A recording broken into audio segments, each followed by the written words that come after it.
technologies that are dominating today, they're dominating because they're able to deliver force faster, harder, stronger, smarter.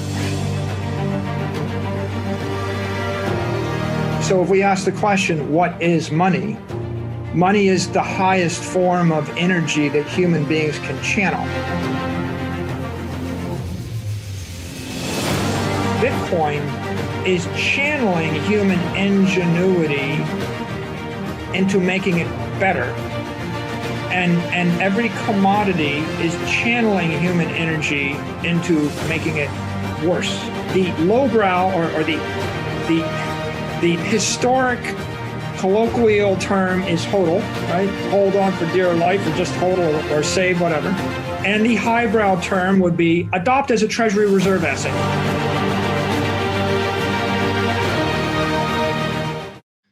Hey guys, so as you learned by watching the What is Money show, Bitcoin is the single most important asset you can own in the world today. And so this begs the question, which I'm often asked, how does one build their Bitcoin position? And the strategy really is simple. I suggest first you decide on an initial portfolio percentage allocation and a target portfolio percentage allocation. Go ahead and establish the initial position with a one-time buy, and then start dollar cost averaging towards your target portfolio percentage. And you can also complement this by buying Bitcoin price dips to further increase that position and reduce your cost basis. And finally, I suggest to everyone to take custody of their Bitcoin, to move all of their Bitcoin into self-sovereign custody, because again, Bitcoin left on an exchange is not Bitcoin, it's a Bitcoin IOU. And for those of you living in the US, there's no better choice than Swan Bitcoin to do all of the above. So Swan lets you set up automatic recurring buys for Bitcoin, also lets you facilitate one-time buys for buying price dips. And finally, they let you set up automatic recurring withdrawals into cold storage, which is a really big deal.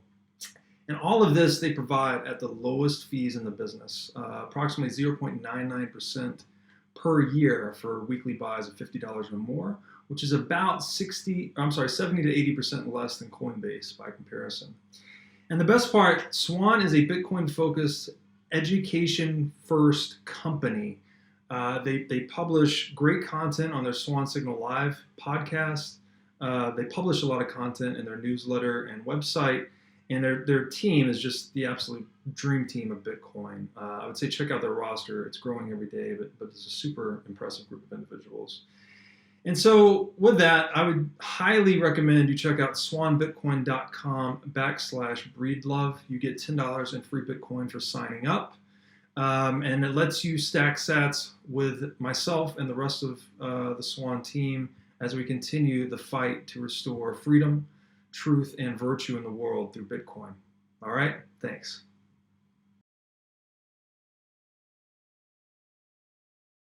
Hey guys, welcome to episode 5 of the Saylor series here on the What is Money show. Super excited for this one. This is episode 2 of us getting into Bitcoin theory. And just things are starting to really heat up and get interesting at this point. So it's a big episode. I don't want to waste a lot of time here. I'm just going to run through a few of the topics that we'll be hearing today. If you haven't checked out episodes 1 through 4 yet, I suggest that you do, because a lot of the foundation that we've been building upon up until this point really starts to throw off some good energy here. So today we're going to be talking about money as power. Also talking about one of my favorite ways to describe money is as an insurance policy on the uncertainty or the entropy of the future. And then we're also going to be looking at debt and how it's actually a form of anti-energy, And then Saylor delivers a really interesting take on fiat currency, in that it's a way of politically toxifying money. And he draws some really interesting analogies there that I think you're going to like. And then we're going to deliver a thought experiment that I think is a really simple way of clarifying the value proposition of Bitcoin and its superiority as a store of value in comparison to all other assets. Maybe something you can use in your own arguments with pre-coiners. And then we're going to talk about some lessons of history and how essentially the most organized group of people tend to win out. We're going to look at store value versus medium of exchange in terms of monetary functionality. We're going to look at the utility of money and how that intends to drive its market value. We're also going to look at the productivity of market participants in a monetary network and how that drives market value. And then finally, we're going to look at Bitcoin as, what I've argued in the past and what we get into a bit here is that Bitcoin is an American technology. Now, I do not mean America, the nation state, like it was invented in America. I mean the idea of America, the principles of free market capitalism. Bitcoin positively embodies them. And Saylor and I get into a unique discussion on that topic. And then we'll look at and compare and contrast the nature of fiat currency inflation and Bitcoin appreciation and see how they're sort of polar opposite forces. And then we conclude by diving into some philosophy. We're talking a bit about truth and how Bitcoin relates to truth and civilization's relationship to truth. So, big episode today. Excited for you guys to see this. Let's jump in. We're talking about Bitcoin as the first digital monetary network, and I'm positing this thought experiment. I have $100 million block of energy. I can generate $100 million worth of energy through chemical processes, kinetic, gravitational, electrical, atomic power. Let's just assume that I did some amount of work in order to generate that energy. I converted that energy into money. Money is the highest form of energy. Now I've got a $100 million block of money. You can do a lot with $100 million. It equates to about 3,000 pounds worth of gold. It converts to $100 million of currency, and it converts to, we could do the calculation in Bitcoin, 10,000 Bitcoin, right? Or a little bit less than 10,000 Bitcoin, I guess, at this point in time. And now I want to do two things with it. I want to channel it through time, and I want to channel it through space. The beauty of Bitcoin channeling through time is that there really is no loss over time. There's no inflation. You've only got the 21 million Bitcoin. So as a ratio to the 21 million, it's infinitely hard. And so that's a big check. And if we contrast it to gold and fiat, you're going to lose 99.5% of your energy in fiat. You're going to lose 98% of your energy in gold. You're going to keep all your energy in Bitcoin. So clearly channeling energy through time is important, and it's critical. Channeling it through space really refers to not just moving it around the world, but it means moving it across domains as well, but from counterparty to counterparty. And we can see the inefficiencies of fiat counterparty to counterparty is you're locked into 9 to 5 banking hours. You can't do big transactions on a Saturday. There are certain jurisdictions where you can't do transactions at all. You're always working through a counterparty, which is its own risk.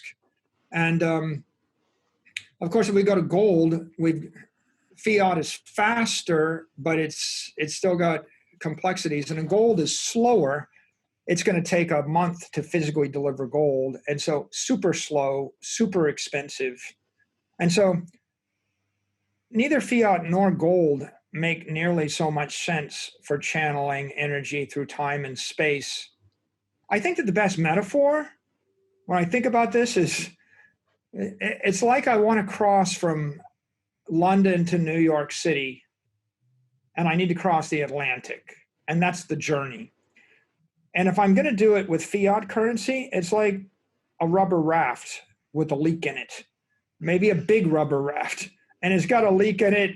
And I'm going to be continually blowing up that raft every day to keep it from sinking on me. And I'm going to get battered this way and that way. But it's a bit of a venture. On the other hand, with gold, it's like getting in a wooden ship. And it's going to rot over the course of many, many years. But maybe for the first 2, 3, 4, 5 years, compared to the rubber raft, I feel pretty good. But it's a heavy ship. Wood is heavier than rubber. So it's kind of harder to get going and it's harder to maneuver it, but it's a bit more solid. But ultimately, it's organic and it's going to decay. And then if I put it into a crypto container, a Bitcoin, it's like a steel vessel. I have a steel hull. A steel hull container ship really is the best metaphor. 1,000 feet long, 60 feet wide, moves 30 knots. The thing that's special about steel is indestructible as long as you maintain it. The maintenance means you have to keep it from corroding. It can be attacked by a corrosion, and the way you maintain it is you paint it. You sand it down every 5 to 10 years, you repaint it. If you maintain it, it will last longer than you will last. In fact, it will last essentially forever, hundreds of years. If you punch a hole in a steel hull and then you weld it, the weld is stronger than the original steel. So it is an indestructible, extremely strong, repairable element. And it doesn't take a rocket scientist to figure out that if you're going to actually engage in commerce all around the world, you want a bunch of steel container ships. You do not want wooden ships, and you certainly don't want inflatables. And that's the distinction, and that's why Bitcoin is really such an extraordinary invention. We talked about getting out of the gravity well. The other metaphor is I have $100 million worth of energy. If I can get it into a vacuum and vacuum seal it, it's like vacuums. When we want to keep food forever, we vacuum seal the food. Mm-hmm. We want to keep bacteria from attacking it. We want to keep natural parasites and pathogens from attacking our food energy. And so the way that you protect your food energy and stabilize it forever is you vacuum seal it. And the way you protect your monetary energy from parasites and from decay and from rotting is you vacuum seal it. And that is the genius of Bitcoin. When I say the destiny of money is to be encrypted, it's like vacuum sealing your food. You're taking monetary energy in fiat that can decay, debase, diffuse, and you're encrypting it in an encrypted container such that no one else can touch it, no one else can screw with it. And when you think about all these miners are power plants. They're plugged into analog energy, but they're modulating the analog energy, the physical energy, the pure energy, through the SHA-256 protocol to make it a wall of encrypted energy, if not a cloud of encrypted energy and the rails of encrypted energy. If you want to pass through that, if you want to attack that, you have to go through that wall of SHA-256 encrypted energy, and all of our monetary energy is protected and floating in the cloud behind that wall, right? And it's a fairly unique wall, right? And that's the majesty of Bitcoin.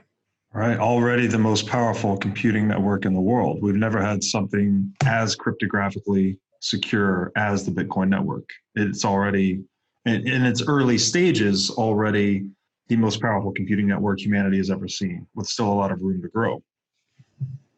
Yeah, and I guess that takes us to our next interesting question, which is, so how big can the Bitcoin network get, and how is it going to absorb more power? I'm measuring money is power. By the way, the cliche, money is power, right? Money is power. It's not a cliche. It's a deep reality. Money is the highest form of power, the superset of all power. Every kinetic energy, I can take bows and arrows and guns, club you to death and take your money or to take your value. With a war, I can convert kinetic energy into power. Atomic energy into power. Chemical energy, I can burn and create power, right? Gravitational energy, dam a river and create Right. power. And ultimately that power becomes money. So, but I can't do maybe I can do I can take the money and I convert it back into other things, but money is this amalgam of all powers, that mankind has managed to collect. Yes. And so the question really is, how much money, how much power can flow into Bitcoin? And there's a lot of debate in the community. For example, the most famous model is the stock to flow model, right? And a lot of Bitcoiners talk about stock to flow, and it's like, well, as Bitcoin gets harder, its price is going up.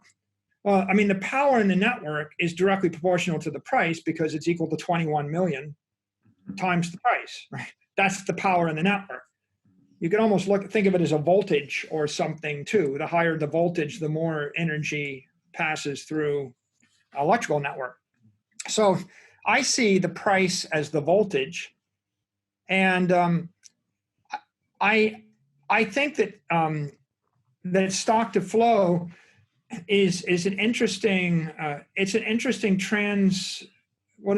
transcendental model, our particular model, as we're moving through a short period early history of Bitcoin where the rate of block rewards is falling dramatically.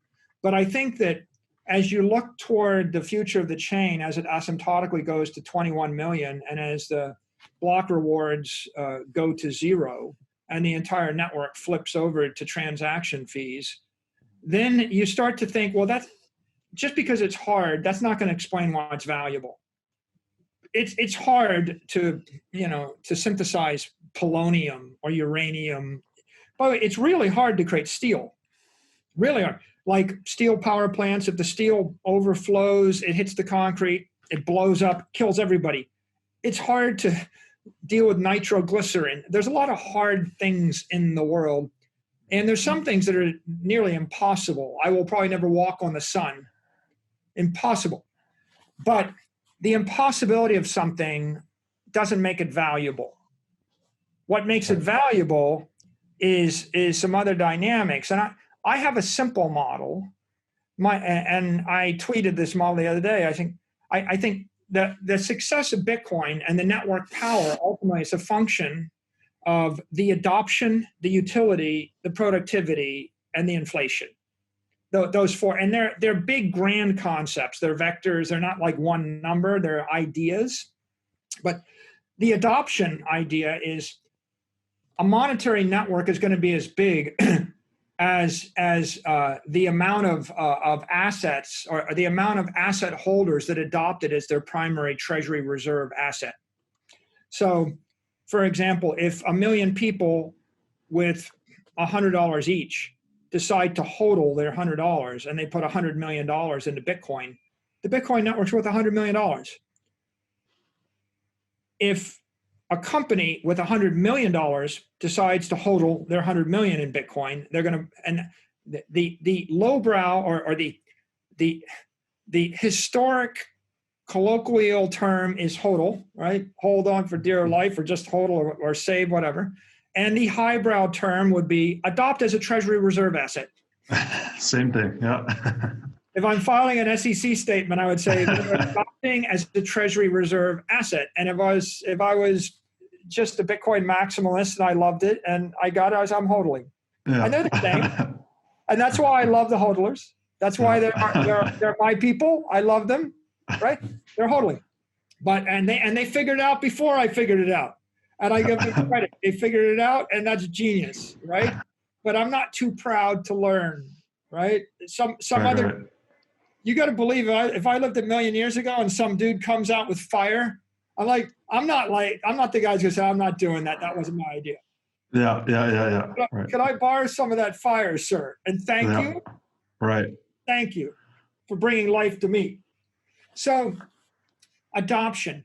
The number of individuals and the number of entities that adopt Bitcoin as a treasury reserve asset, not measured in numbers, measured in monetary energy and, in whatever US dollar equivalents, but they're converting their fiat, euros, yen, pesos, dollars.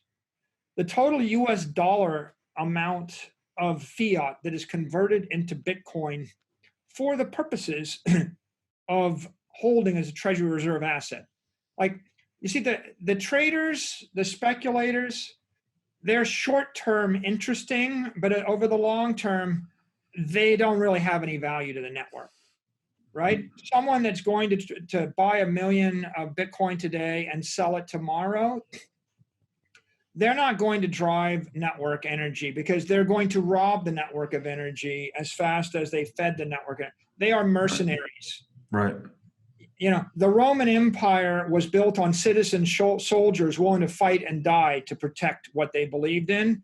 At the point that you're hiring mercenaries to fight and not die as long as you pay them, your empire's over. Right. Right. So the hodlers, people that adopt Bitcoin as a treasury reserve asset, they're citizens of Bitcoin. They're citizens of the network. And the more, if you decide it's 20% of your treasury reserves, like it's a matter of faith. It's like, how committed are you? If you're really committed, like say MicroStrategy, you know, I had $500 million worth of money I didn't need. I had two choices. I can buy the stock back or buy Bitcoin with it. Well, I bought as much stock back as the shareholders wanted to sell to us because that was the appropriate, respectful thing to do, right, per tender offer. And then whatever's left, we convert, right? The treasury is our reserve asset, which is our reserve energy, is our life force. Right. Treasury is life force. You know, it's not unlike fat. Fat is nature's organic battery. You carry 30 pounds of fat, that means you'll probably be able to live an extra 60 to 90 days without food when the going gets tough, right? Yeah. Oh, and so it's an organic battery. A treasury is an organic battery, or it's a monetary battery for a family, an individual, a company, or a country, right? You have no treasury, you're going to die very quickly, you know, when the crisis hits, right? And You're going to be insolvent. In some ways, through an economics lens, I often describe this as cash. A cash balance, whatever you're holding it in, is basically an insurance policy on the uncertainty of the future, right? Because this cash balance or this treasury reserve gives you pure optionality in the marketplace, you're best able to contend with unforeseen developments, right? And another thing, just to jump back to the power and money relationship, I think it's very interesting to look at it, power through the physics definition. Physics defines power as work over time, right? Which that's what gold was. It was reflective of our collective work over time, and it was a claim on that work over time in the form of capital. And the other thing, you're drawing the analogy to the vacuum sealing to protect it from parasites. I think work, we could all agree that work is kind of the opposite of theft, right? You don't create any value by theft, you just steal the value of others' work. And that's essentially what inflation is. So money being power, there's a big incentive to store it in a medium that is as much protected from theft as possible. And I think that's getting to the core value proposition of what Bitcoin represents. Yeah, that is definitely the proposition, right? It's an encrypted energy crucible in which we store the precious energy of life, and we're insulating it via an encrypted vacuum layer from all the things that would bleed off or steal that heat, right? Heat, you know, steal the heat, steal the energy, right? Be it a political exchange or just physical, right? There are a lot of ways to lose the energy of life, you know, and Bitcoin solves that problem. Now, how do we get energy into the system, right? There are a lot of metaphors for heat exchange, and if you look at closed systems, a closed system in thermodynamics is mass cannot leave or enter, only heat. So let's assume that 21 million Bitcoin is the mass. It cannot leave or enter. Heat can come. If I'm buying Bitcoin at a price higher than the rolling 3-year average or the rolling 200-week average, I'm heating it up. And if I'm selling it at a price lower than the rolling average for whatever time frame you care about, let's say that 4 years is your time reference frame. If I'm selling it at a price lower than the 200-week moving average, I'm cooling it down. So people see Bitcoin trading day to day, and they're like, oh, it's lower than yesterday. That's not what I see. I see it if it's trading at 10,000 and the 200-week rolling average was 7,000, I see it heating up. I see it as capacitor gathering energy, right? And that's it's an important way to think of it. Now, we come back to this issue of adoption. You can adopt Bitcoin with varying degrees of commitment. It's like joining a religion, right? It's like, so I adopt Bitcoin as my Treasury reserve asset, and then do I commit 50% of my reserves to it, or 1%, or 99%, or 100%? What is the true adoption rate? How much do you really believe it? Is it a hedge? Is it a 1% hedge, a la Paul Tudor Jones, or is it a 100% commitment, a la Michael Saylor? Right? I said no hedge, no speculation, 100% commitment. Just by the way, just like your body is 100% committed to storing excess energy and fat, 100% commitment. Right? Yeah. There's no other thing. I like your analogy of an insurance policy, except that I would say an all-powerful insurance policy with no caveats. Because the problem with most insurance policies is I have an insurance policy on my restaurant, but it doesn't cover pandemics. And so I'm bankrupt. Like, have you noticed how many insurance policies are not paying off in the pandemic because there's a carve out? Well, we only insure against only if this happens and that happens. And if you didn't do this, and if nobody said that, and if the government didn't do this, then in that case, I will give you some money. Right. If you were driving your car and you were drunk, I don't pay the policy. If you were sober, I pay the policy. Unless someone says that you were erratic, and I don't pay the policy. And so that's the problem, by the way, with buying an insurance policy. Yep. If I have $100 million of energy and I buy $1 million insurance policy that pays off $100 million, if it pays off, well, that's cheap, and I get to take the $99 million and buy something else with it. But I've assumed risk. I've taken a counterparty risk in order to get the insurance policy. Right. You could say that $100 million of Bitcoin in your treasury is an insurance policy with no counterparty risk. This, I think, brings up a very deep point. I actually tweeted about this today. There's a quote from Carl Schmitt that says, "He who gets to decide the exception is sovereign."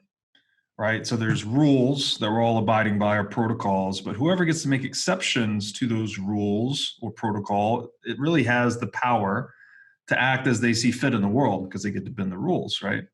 And that's what is so deeply profound about Bitcoin, is that it is a set of rules that we cannot break. It is an exception-proof money supply. And it's unlike anything we've ever had. And by eliminating that attack vector such that any group could be sovereign over the money, it effectively makes everyone individually maximally sovereign. And that's one of the great breakthroughs of Bitcoin. And that's why it should be a Treasury reserve asset. If you look at the corruption and the decimation, the destruction in our society, and the devastation in our economy, there are two things that everyone fears: individual bankruptcy and corporate insolvency, right? Becoming insolvent as an individual or as an entity. So how many times you've heard the story? That was a really good company, but they took on too much debt and they couldn't make their interest, and they were broken up, and they closed their factories and they moved away, and now we're eating, I know, manufactured slop from a machine because our favorite vendor got destroyed. Right. There are a lot of companies that get destroyed. How does it happen? Well, they have treasuries in fiat. The fiat's inflating. So the CFO thinks, well, I can't afford to invest this.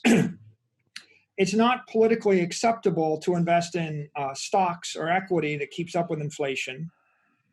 If I invest in bonds, I can't keep up with inflation.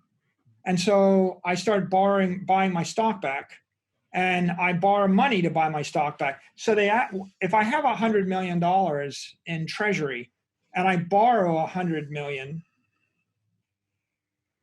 and then I buy back $150 million worth of stock, I get the stock up. But now my Treasury is net minus, what is it? I got 50 million in cash. So I'm minus 50 million in net Treasury instead of plus 100 million, right? Right. So I went from having a positive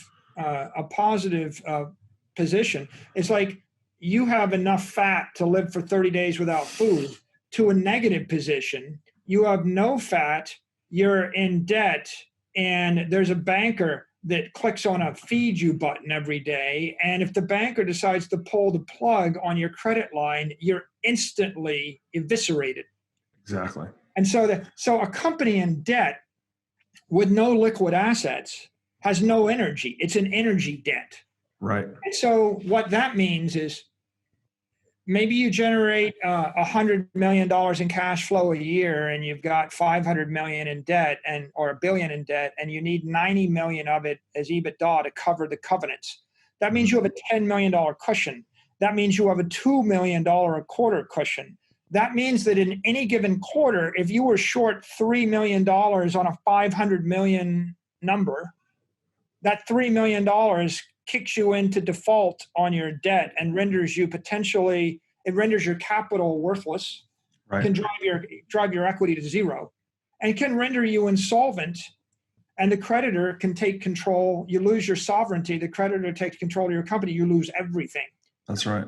You lose by the way, it's the same as I go onto an exchange and I'm trading at 50 to 1 leverage or 100 to 1 leverage. Right. Like the idea that I'm going to pledge 1 Bitcoin and get control of 100 Bitcoin, and if it goes down by $100, I'm going to be utterly wiped out, is a pretty silly idea. I would not recommend it to anybody other than an addicted gambler.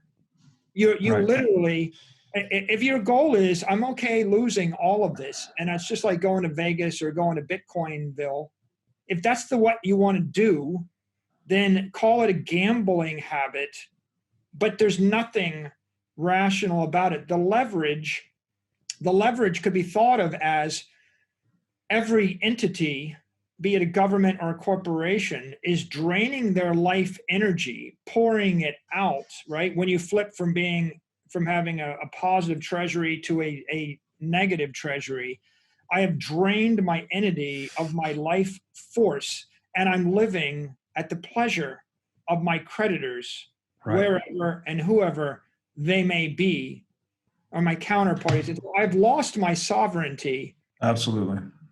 And individuals do it too, right? Corporations do it, individuals do it. Absolutely. And I think you're plucking the thread of how the incentive schema related to fiat currency fragilizes the economy, right? In a systemic fashion. Because to your point, there's no adequate store of value. So people are forced into, at the individual and corporate level, are forced into the use of leverage, right? The assumption of debt, because the real debt load is actually eroding via inflation over time. So there's an incentive to take on debt. But this is a very short-sighted strategy, because now you are hyper exposed to the inherent volatility of the future, right? So once there's any form of shock, right, COVID or any other form of economic shock, you can go to zero immediately and get wiped out. Versus holding cash makes you anti-fragile, right? You can absorb these shocks. You can actually capitalize on these shocks. such that if things get priced lower in the market, you can go and acquire things at a discount. And in a simple world, if you had cash that was non-inflationary, if the politicians adopted Austrian economics and said we're going to print cash with zero inflation, then it's simple for the citizens of the society to save in cash, and you'll have deflation, and the cash will actually be worth more over time, right? And that's what Jeff Booth points out. But every technologist knows this. If there was no inflation, the cash would buy more over time. Right. And my entire simple monetary strategy would be save cash, and over time I'll improve. But in a currency war, the political system declares war on the currency and makes the cash toxic. And if it's 2% toxic, that's like injecting a mild drug into your veins. When it becomes 10% toxic, it's like a poison in your veins. When it becomes 20% toxic, this is like basically saying, I'm going to put you on chemotherapy. But actually, it's like putting a healthy person on chemotherapy, and I pump toxic chemicals through a healthy person's bloodstream, because current, right? Current is like blood current. It's carrying the energy of life, the oxygen. Oxygen is energy, right? Your blood carries energy to keep you alive. Currency is carrying energy. If a sovereign nation is injecting massive inflations into its own currency, it's injecting a toxicity into its own circulatory system. And it's somewhere between either one metaphor is chemotherapy, another metaphor would be diabetes, type 2 diabetes. I'm injecting so much sugar into your system that your insulin response is failing, and you're becoming insulin resistant, and your body becomes diabetic, and I give you metabolic disease because I am just pumping the liquidity, Right. or pumping that too hard into the currency, which is the blood of life. Which is possibly where we are today, right? I mean, the stimulative responses by central banks don't seem to be having the same effect as they used to, right? Arguably, like if I pump enough sugar into your body, you become diabetic first, and then the pancreas fails and the liver fails, and you have organ failure, cancer, and death. Mm-hmm. That's what happens if you overdose on pure sugar, right? I guess the equivalent would be hyperinflation. If I inject enough money in the system that the currency loses all of its energy carrying, like oxygen carrying capability, energy carrying capability, I just lose it all. At that point, the organ failure is now, how do I buy electricity? How do I buy food? Right. How do I get on a bus? Like all the transit systems, the food systems, how do I pay soldiers and policemen and firemen? That's organ death of the society. That happens in hyperinflation. That's a great point. The other, you said it loses its energy carrying capacity. And it's also, there's a connection here to information, right? Because the price signals become totally disrupted. Like the money means nothing in that instance. So capital is not being allocated efficiently whatsoever, because price is complete. You completely lose this economic nerve signal that we call the price signal. So it's losing its energy carrying capacity, its information carrying capacity, and you end up with cash in the streets like we have in Venezuela today. The phrase toxic shock comes to mind. Toxic shock of the body, toxic shock of the system. But let's move back to our happy subject. How does the Bitcoin energy network grow? Well, adoption. So 1 million people adopt it as their 90% Treasury reserve asset, and they have $1 million each. And now you've got 1 million times 1,000 is 1 billion. 1 million times 1 million is 1 trillion, right? So 1 million millions gets you to 1 trillion in the network. They put the money in the network, and And the network is the syndication of all of the energy, all of the treasury energy of the people that choose to adopt it as their primary treasury reserve. Mhm. So when 1 million people put $1 million in, it's $1 trillion network.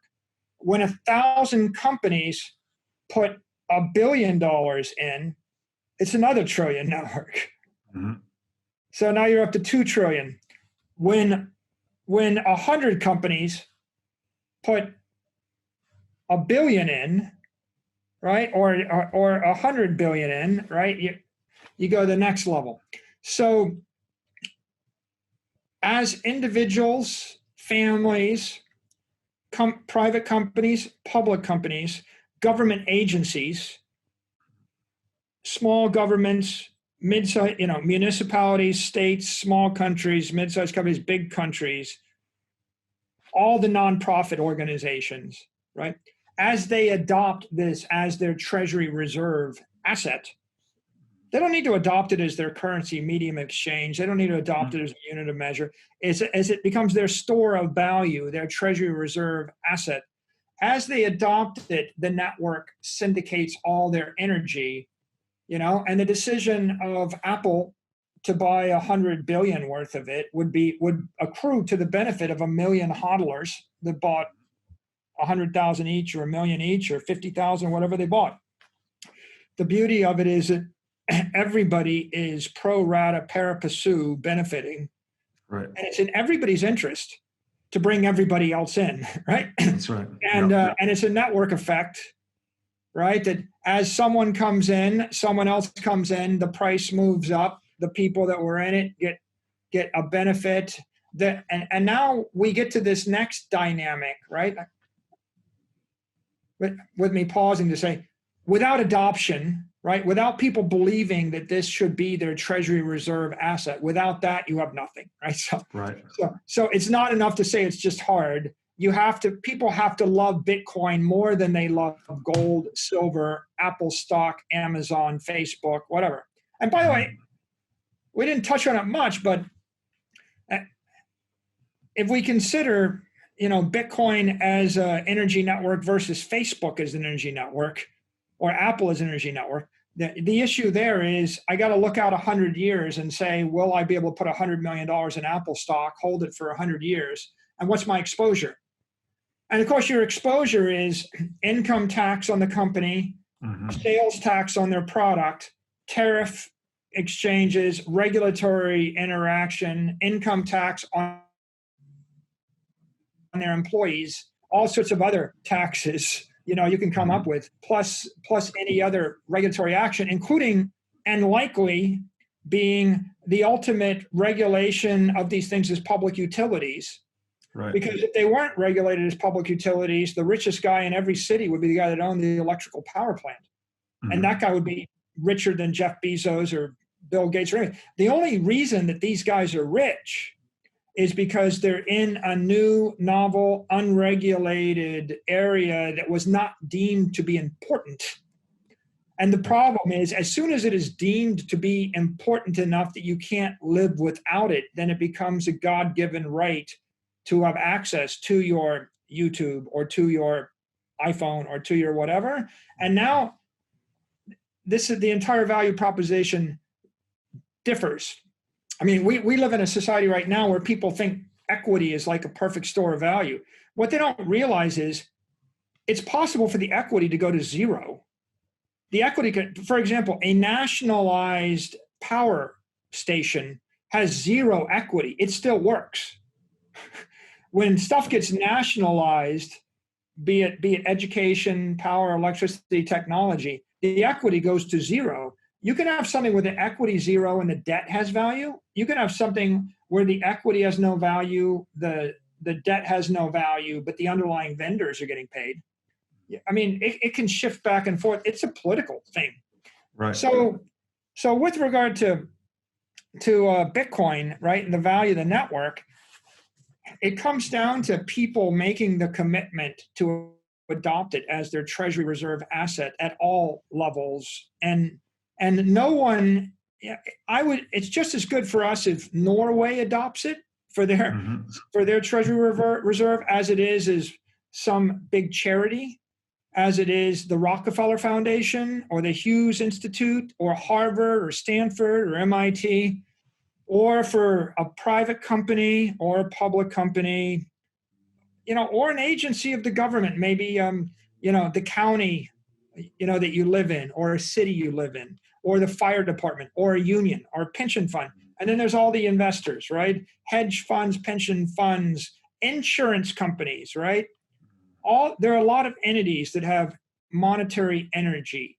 They either need it to operate, or they've stored it up in trust for their shareholders or for future generations, et cetera.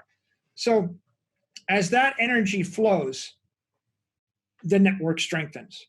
Now, that's the first order dynamic. It's simple network effect. We're syndicating our power. No different, by the way, than, let's say that there's 100 of us on a football field, and you organize 50 people to be on your tug of war team, and I can only get 5 on mine, and the rest are all singletons.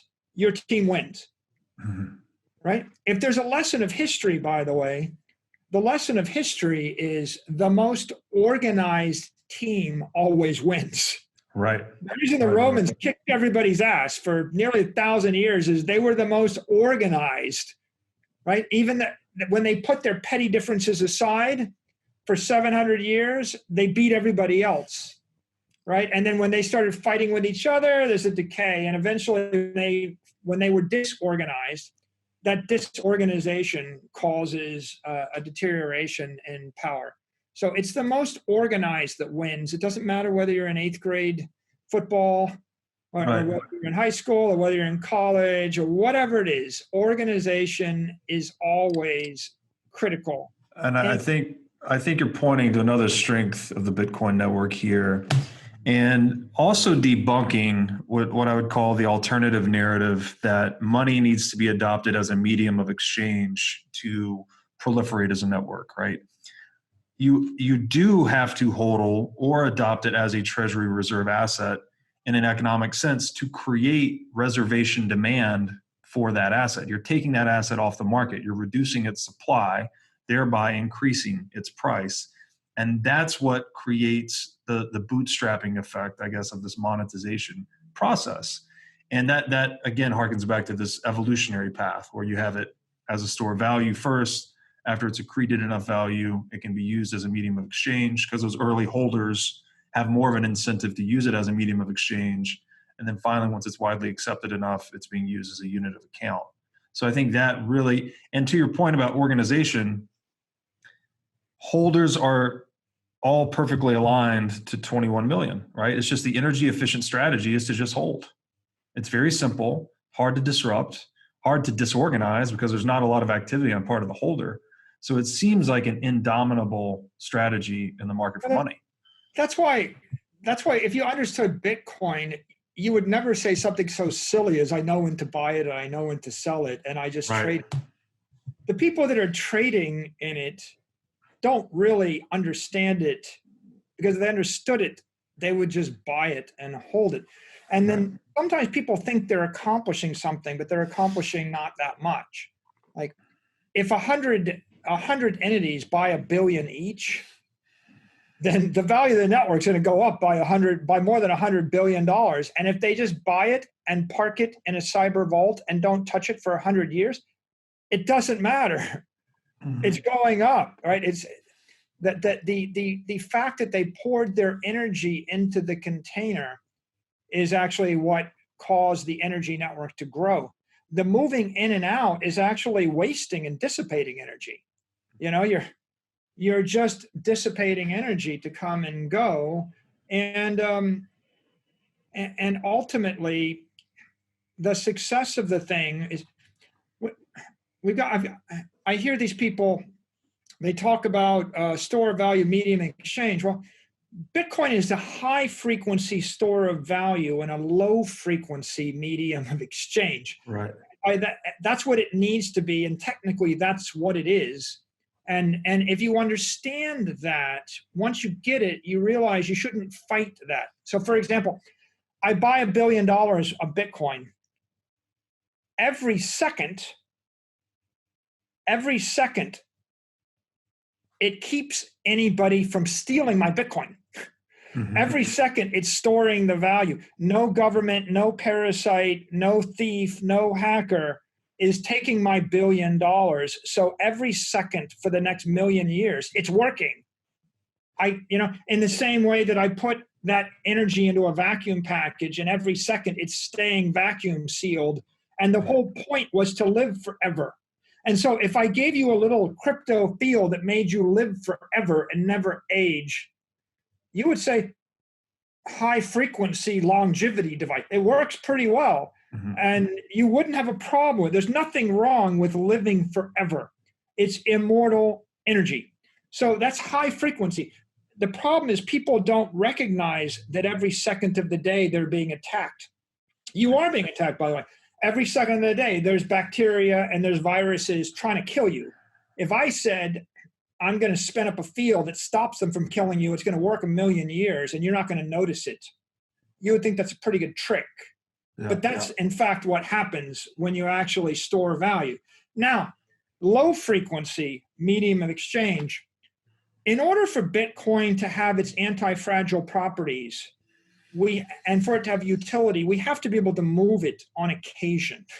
Maybe once a year, I move it from one cyber crypto bank to another one, or one cyber vault to another one, or once a decade, or maybe when I'm going to die, I need to transfer it to somebody or split it between my daughter and my son. Or maybe not. Maybe I just have one key and I give it to my one child. They give it to their one child. They give it to their one child, and it never gets transferred. But maybe once a year, I have to take 5% of my Bitcoin out of my vault, convert it to fiat, and then break that into 100,000 little parts and put it on Apple Pay and use it to pay for Ubers and Domino's Pizza and credit card bills. Okay, once a year, I take a chunk out of my piggy bank, my crypto bank, and I put it into fiat, and I do whatever I'm going to do with it, right? Maybe. And maybe if the world works the way you think it might work, I just put $100 million into the vault. I never take it out. I just borrow against it. And I borrow, I just borrow 3 million a year, 1 million a year, tax-free. I don't recognize income. I don't generate a capital gain tax. I don't generate an operating income tax. I don't, if I borrow money in cash, and if my Bitcoin is going up 20% a year, if that's the real yield, and I can borrow money at 5%, then my effective arbitrage is 15%. So it never makes sense to sell it, ever. Right. In fact, if you look at people that use real estate as a store of value, the way it works is my family buys a block in Manhattan for $100 million, or they buy it for $10 million in 1900. It goes up 8% a year. It doubles every 10 years. It's worth 20 million, then 40 million, then 80 million, and then 160 million. And by the time you get out 80 years, you got $1 billion worth of real estate in Manhattan. You're not selling it. You haven't done one transaction in 100 years. All you've done is pledged it as collateral against the loan, and you borrowed $42 million against it, and you're paying 3% interest. And that $42 million, that's not income. You didn't pay 40% tax on $40 million in income. That's not a capital gain. It's not a long-term capital gain. It's not a short-term capital gain. It's a liability. You've generated $42 million of liabilities against a non-taxed asset. The only way it's getting taxed is you're suffering from real estate taxes, right? Yep. But you can see if you're in a jurisdiction where inflation is high, real estate tax is low, interest is low, then your secret to living well forever, tax-free, is just borrow against your stationary assets. And so, and that's the news that's the news of this week, right? Donald Trump has $400 million in debt and paid no taxes for a decade. Right. But he's not unique. You could substitute every real estate magnate, a family that had generational wealth in real estate. They all did it. Yeah. All of them. Like that's, how do rich people live well and pay no taxes? Not by selling stuff, Right. not by transacting stuff. The way that they actually live is they just park an asset on the balance sheet and they never, ever, ever, ever trade it. They just finance it or borrow against it. And then once in a blue moon, once in a decade, somebody wants to pay me triple what it's worth. And maybe I do it, but oftentimes, the Warren Buffett school of thought is the taxes kill you. And so the ideal holding period for an asset is forever. Right. And it's not just, he says it's forever because like I'm committed to it. Yeah. But it's the taxes that murder you. And so the ideal holding period is forever because then you can pledge it and borrow against it. And how do you get rich? You buy an asset, it goes up, you borrow against it to buy another asset, and it goes up, you borrow against it to buy another asset, and it goes up. And pretty soon, you've generated all these assets that are highly appreciated with massive built-in capital gains that you're never, ever going to recognize. No. Obviously, that can change in different tax jurisdictions, or the politicians decide they're just going to tax you on unrealized capital gains. But let me ask you, how do you balance that with the not becoming fragilized by leverage? Is it just kind of a threshold that you would keep it? You'd never borrow more than, say, 10% of the value of the collateral, something to that effect? Is that how you protect yourself? The fragility comes from two primary metrics: collateral coverage and the mark to market, the frequency of the loan, the duration of the loan. How frequently is the collateral marked to market?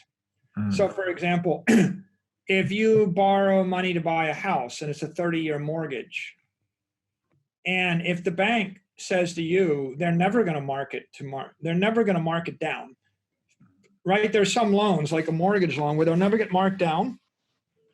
They might get marked up. You can go to the bank and you can petition them to revalue your loan, but nobody ever went to the bank and said, mark my house to the market after the real estate market crashed. Right. Sure. Yeah. So if you buy $1 million house with a $800,000 loan, right, and you've got $800,000 in debt, and it's never marked to market, then there's not that much fragility as long as you can make the $25,000 a year interest payment, assuming 3%, right? So that's not that risky. I mean, a little bit risky. You can't make 25,000, you lose it. But on the margin, if I didn't have the $1 million, or I didn't have the 800,000, and someone's going to give me the $800,000 house for free, and all I do is pay 25,000 a year, I think that's a pretty good trade-off. And the worst that happens is they take the house back, and I go do it again somewhere else. So that's not very fragile. How does it get fragile? It gets fragile when you buy $1 million house, and you pledge. Well, actually, it gets fragile when you buy $1 million worth of stock on $800,000 loan, and you've got loan to value of 80%, and now the stock trades down 20%. Right. And the stock trades down 20%, and the banker marks the collateral every day. And if you're in a swap with a bank, they will market to market every day. Every single day, they calculate the value of collateral, and if you're under, you have to wire them the money the next day. And if you're over, they in theory have to wire you the money, and you have to market every day. That's risky. And of course, so if you were going to buy stock, if you're going to buy $100 stock, you probably don't want to borrow more than 50%. But if you borrow 50%, you damn well better think that the volatility is not going to be 50, right? Right. You can't afford to. So probably in that case, if you thought the volatility could lose half its value, you want to borrow no more than 25%. Right. And if you want to be able to hold the stock, even if it loses 80% of the value, you can't borrow more than 20% loan to value, right? Right. So the big risk, the hyper risk is like one of these Bitcoin exchanges. I go 100 to 1 leverage and I mark to market every hour. Right. What if I mark to market every minute, Robert? Right? I mean, that's the BitMEX liquidations. Right. I basically bought 100 Bitcoin. I pledge 1 Bitcoin. It gets marked to market every minute. And if the price goes down $100, I get wiped out and there's a crash. Right. And it happens in 3 seconds. So that's risky. Yeah. If you want to take the opposite point of view, I have 100 Bitcoin, and I'm going to borrow the equivalent of 1 Bitcoin in value or 10 Bitcoin in value. And as long as it doesn't go more than 90% down, I'm good. But if you wanted to stay for one, you would say, I'm going to borrow against the collateral, but I want you to agree that you won't ever market to market. Mm. That's what real estate loans are. Right. Or like a bank. I'm going to loan you money against your artwork or against your boat or against some other interesting collectible. And every year, our appraiser is going to reappraise it, or every 5 years. Right. So it's the issue is the frequency of the appraisal. Right.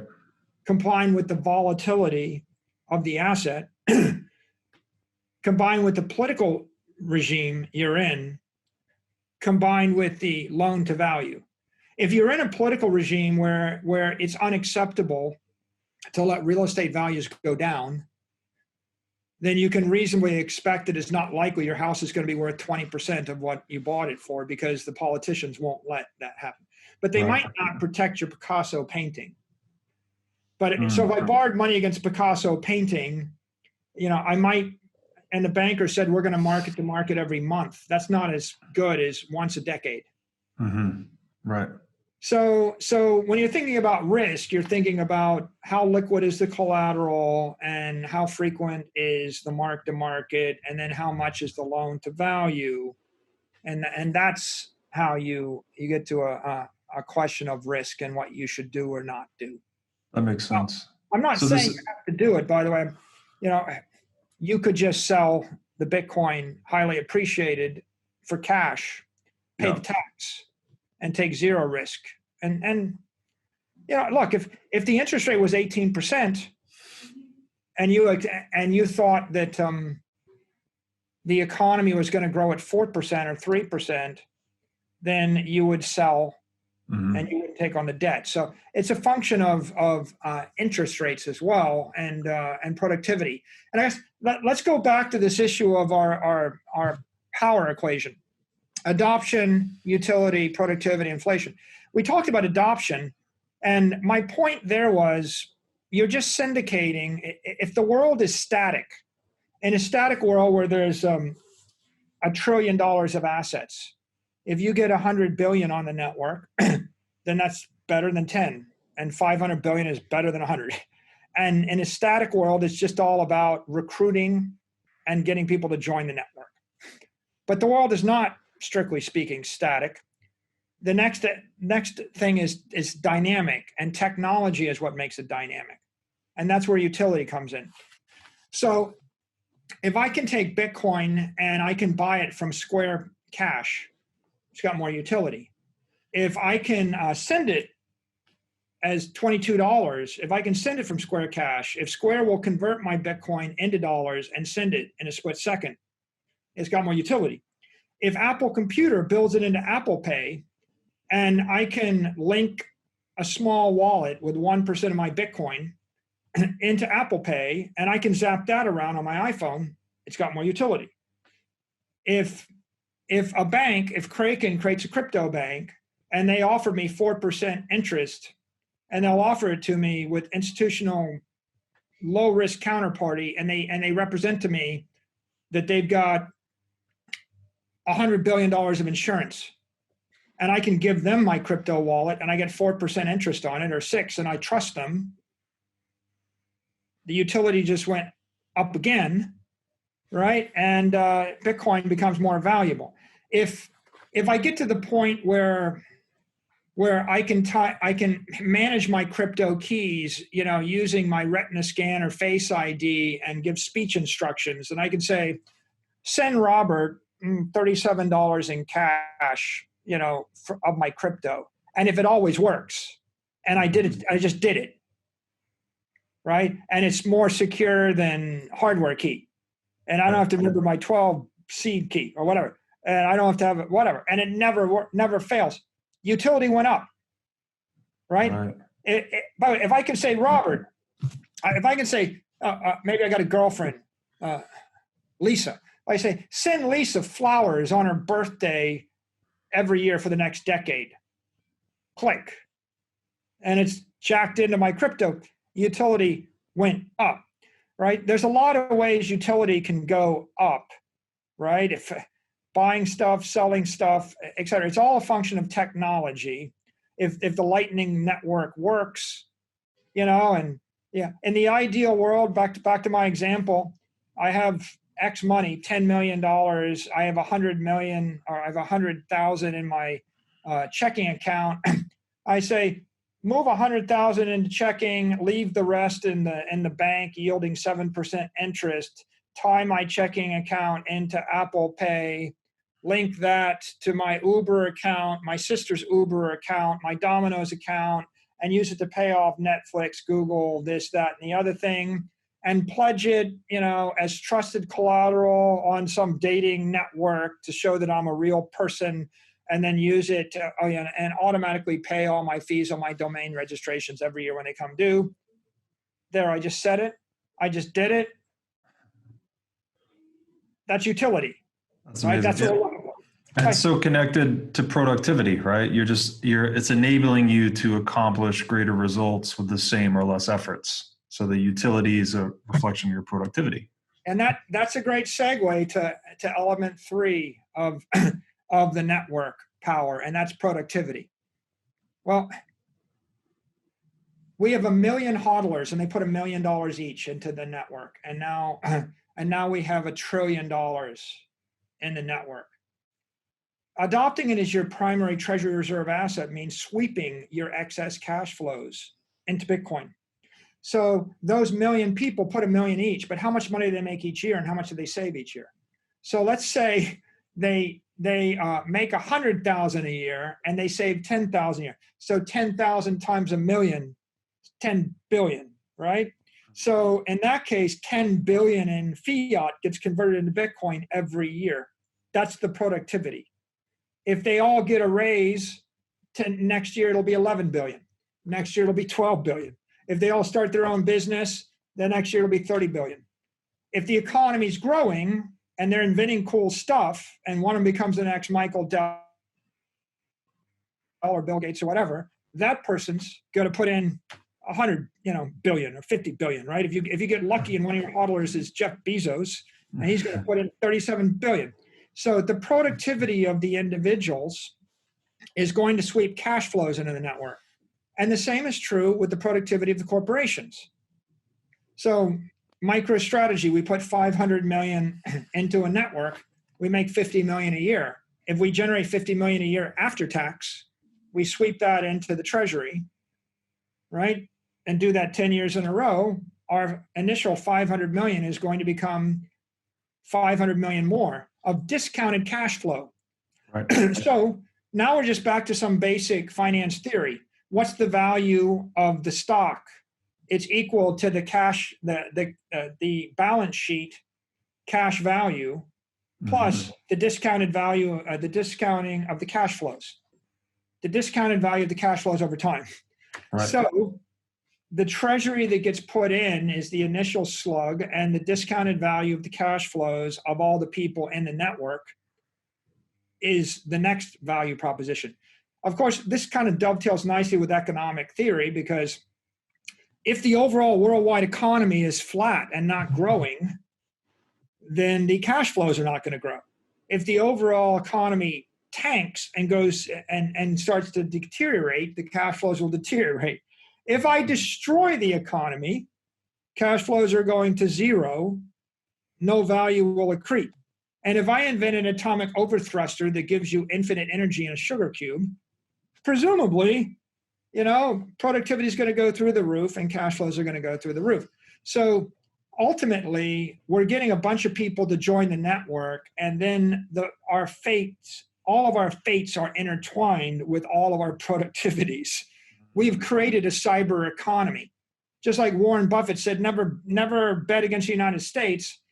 the United States was a 20th century physical economy, and every business in it was working to the benefit of every other business in a competitive, capitalist, Darwinian ecosystem. Well, now we're actually creating a cyber economy where you can be in a relationship with anybody else, to the extent that Robert, you adopt as a hodler and I adopt as a corporate treasurer. If I'm successful, you benefit. If you're successful, I benefit. Right. Obviously, if we can get Apple Computer to put 100 billion in and then sweep 50 billion a year, we all benefit. Right. And when a country does it, they benefit. And of course, if the people that join the network are more responsible, right? If they actually are productive and they save more than they spend, or they earn more revenue than they spend in cost, then the network grows. And if they spend more in revenue, flip it the other way.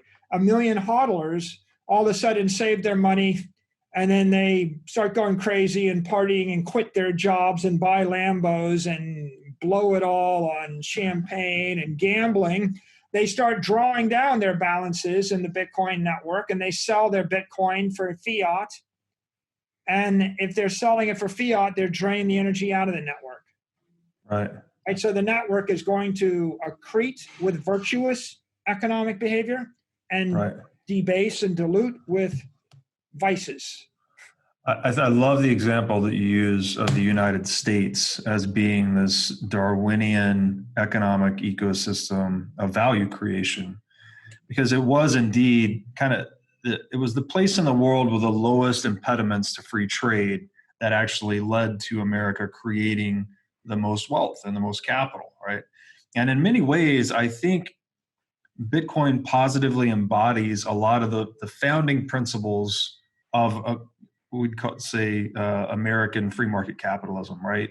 You have inviolable property rights in Bitcoin, which in the American ecosystem are actually marginally disrespected through quantitative easing and fiat currency printing.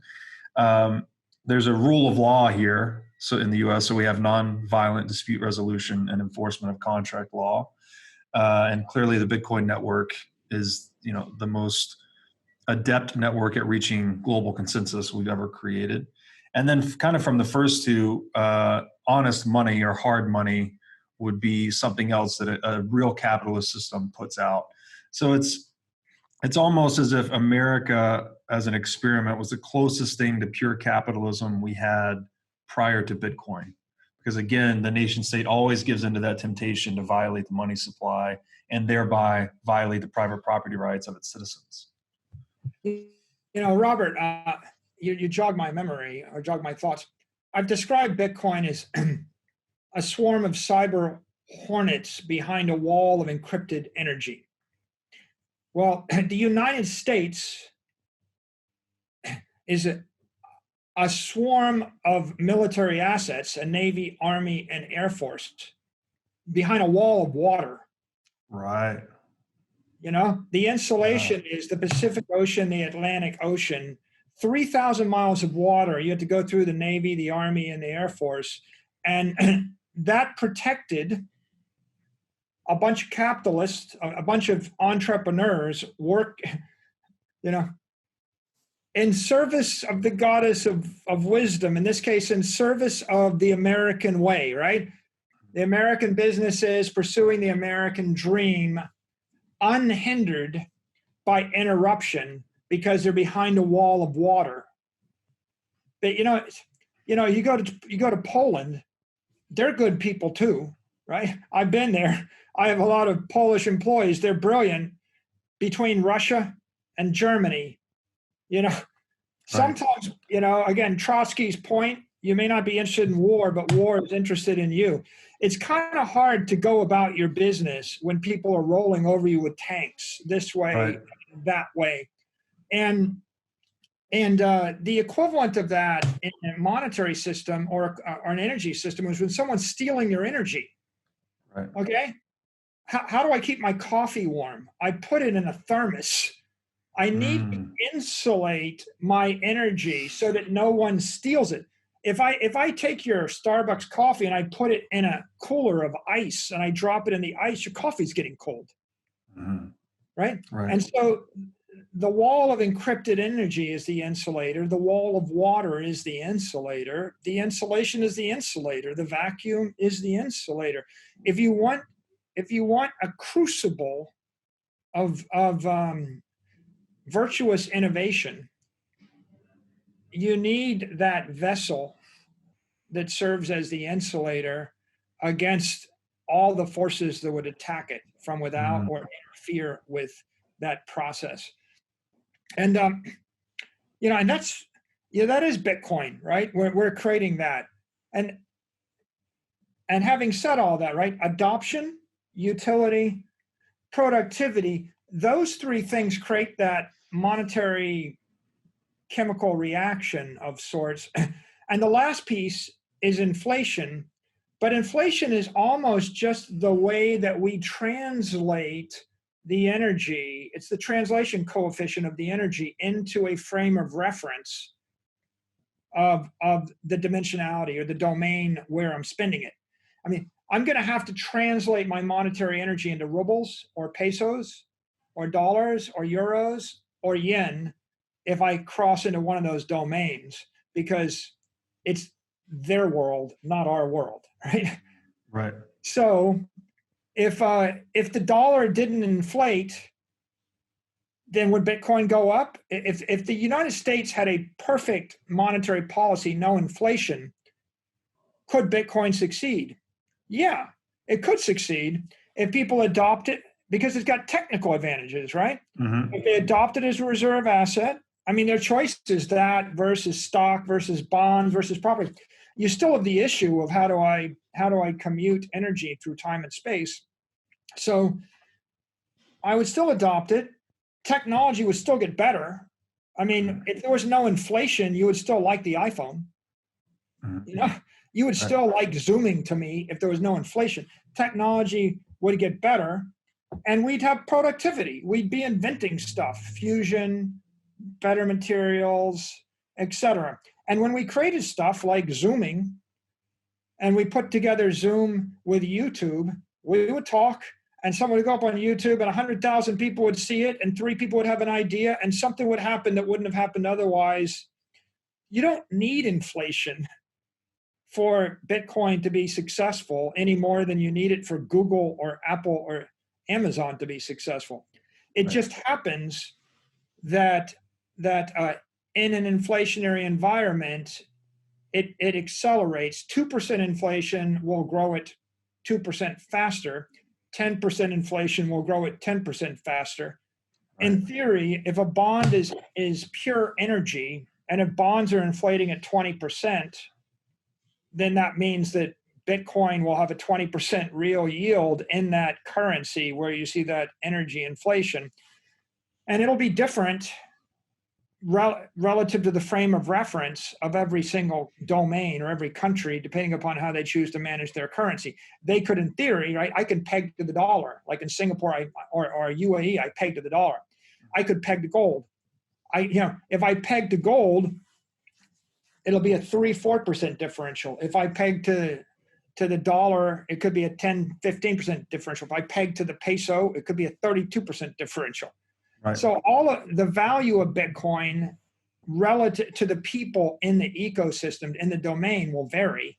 Right. And of course, that's why if I'm in Lebanon or Argentina, this is even more insanely valuable to me than if I'm in Switzerland. Absolutely. I would just maybe add that 2% inflation would increase adoption, say, by 2%.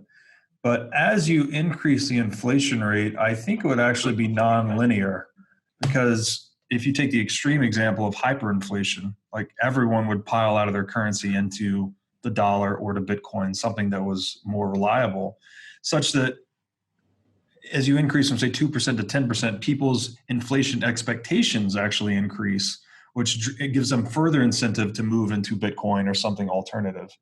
It's multivariate, nonlinear, and it's one dynamic is hyperinflation panics people into it. High inflation pushes them into it. Low inflation encourages them into it. But we're marking the value of the Bitcoin to all the assets, the tangible assets, all the products and services and assets in the domain, which is being inflated.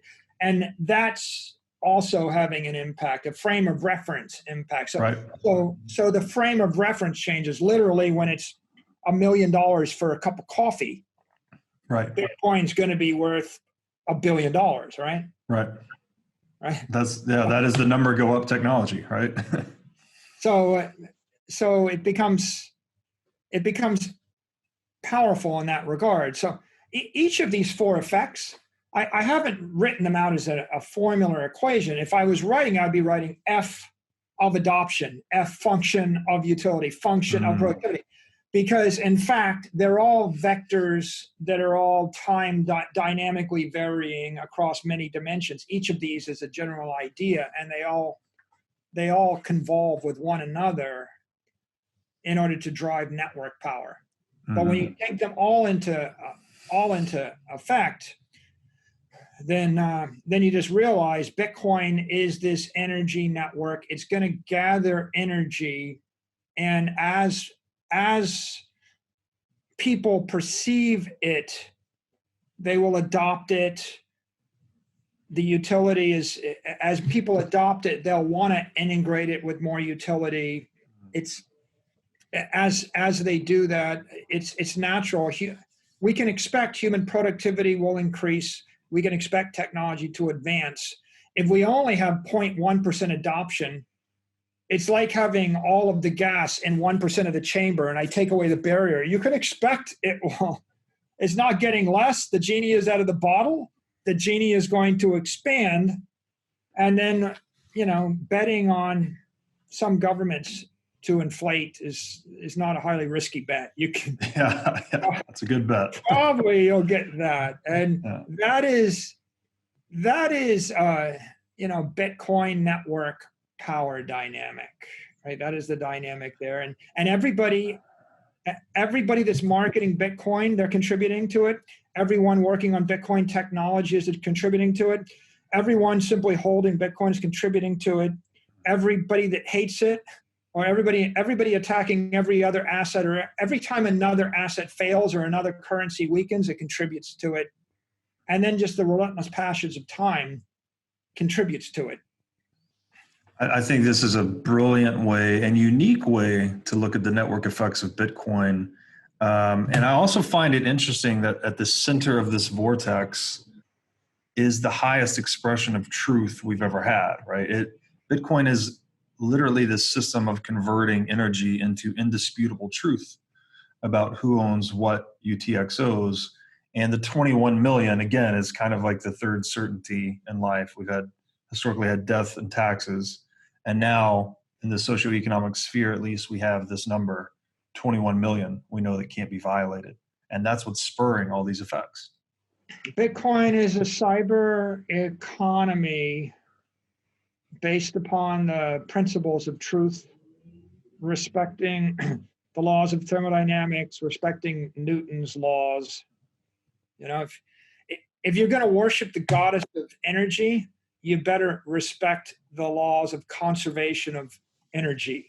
And it is that conservative monetary energy system. The first conservative monetary energy system that we've ever invented, anybody can choose to be a member. Any individual, any family, any company, any government can choose to be a member of this closed energy system. And conservative energy is truth. It starts with this simple principle. Energy can be neither created nor destroyed. So it might, by the way, you can lose control of it, right? You have it, you can lose control of it, and it can dissipate, and you can lose it. And so that doesn't mean you can be lazy or sloppy. You have to channel the energy. Right. But Bitcoin is the best system in the history of the world for controlling, storing, and channeling energy.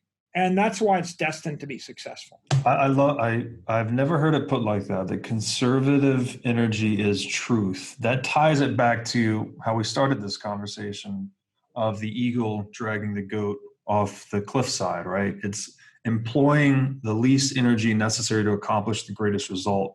And that's what you want to bet on. That is a winning strategy on which you want to bet. And it points towards the kernel of all economics, which is scarcity gives things market value. Scarcity is the driver of market value. Things that are hard to obtain and have utility are what give them value in the marketplace. The ultimate scarce asset in the universe is energy.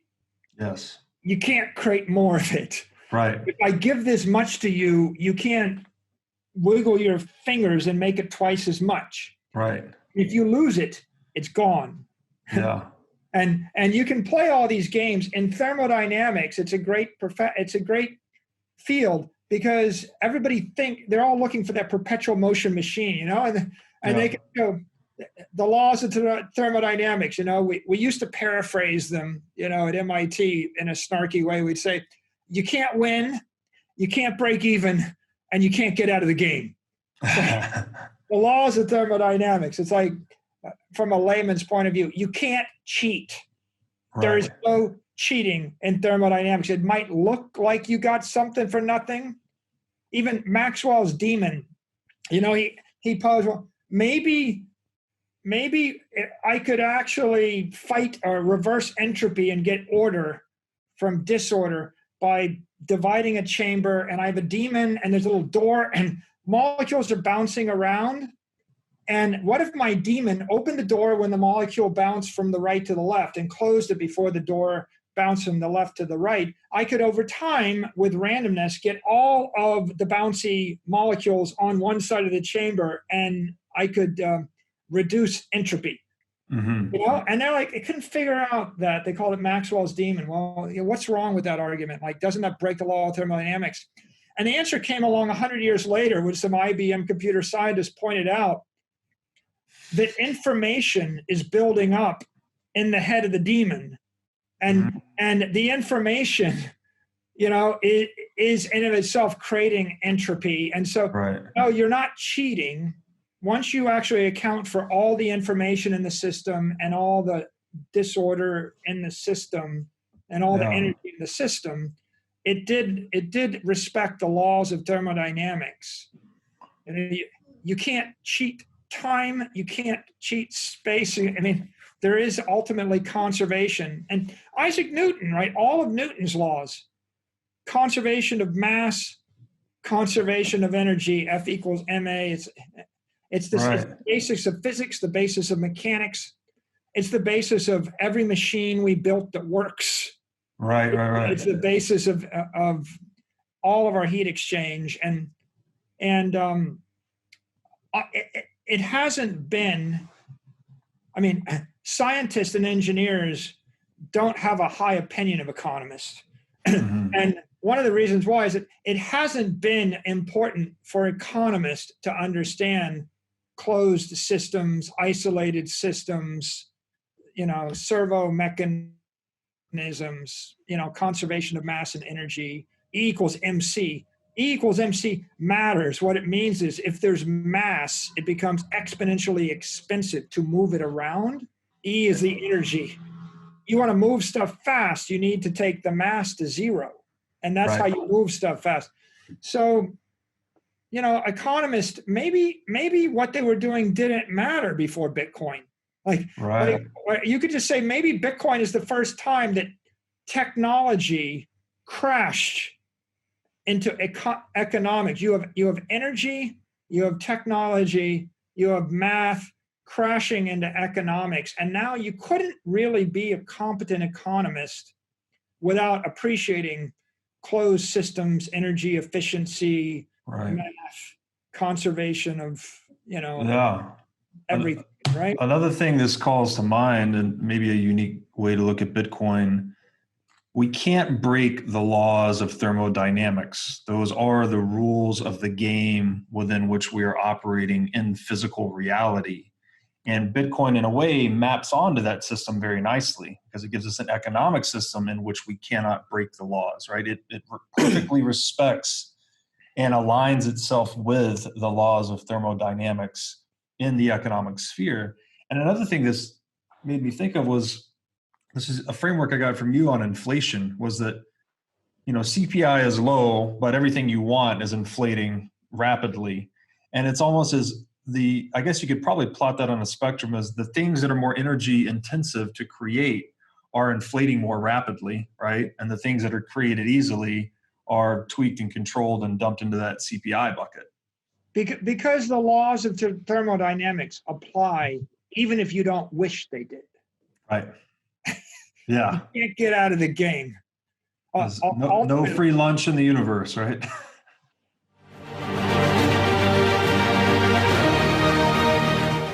All right, guys, that was episode 5 of the Saylor series, and man, what a big episode. We hit on some major concepts today. Just thought it was super interesting. As always, Mr. Saylor brings the heat.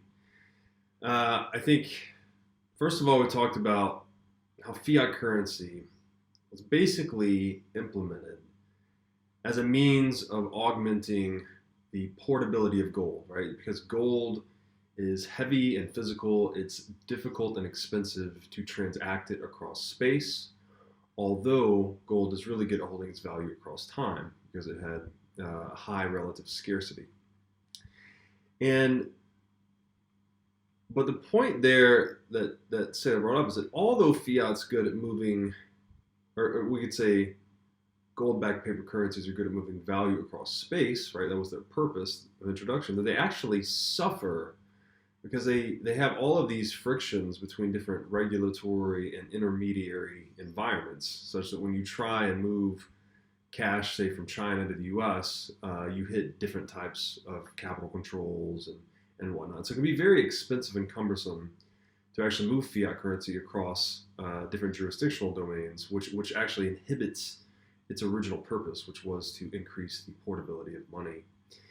And I like the analogy he drew with a boat, right? Actually, if you consider that the moving value across space function of money is something like putting goods on a boat, selling it across the sea, he's saying that effectively that gold was a dinghy, very unlikely to move value across space well, whereas fiat currency might be something more like a wooden ship, a little bit better at doing that, but still not ideal.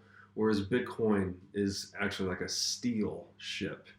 It's an extremely strong protocol, and as long as you maintain steel by painting it, it's basically indestructible. So, and the analogy there being, so long as Bitcoin is maintained by the mining network, right, which generates its revenues through the block subsidy and transaction fees, that it essentially makes the monetary network itself, self-reinforcing and indestructible in a lot of ways. And then the last analogy, that steel's super repairable, right? If you weld a steel plate onto the hull of a ship, the weld actually has a higher tensile strength than the original steel itself. Which I think we can analogize to Bitcoin, is that it can absorb superior competitive features from the marketplace. So it can actually repair or improve itself in a way that makes it even stronger than its original form. So that was a great analogy. And the other one I liked that we touched on was the vacuum sealing of food, which, if you think about it, is just a way of restricting the stored energy, whether it's food or money, from contact with entropy of the environment, right? So in the case of vacuum sealing, we're removing all of the air, all of the microorganisms that might exist in that air or water or moisture from the package itself, such that none of them can attack the energy content stored therein. And the analogy there being getting the entropy or uncertainty out of the monetary channel. We can think of the SHA-256 algorithm as an encrypted vacuum sealing of the monetary energy stored in the Bitcoin network.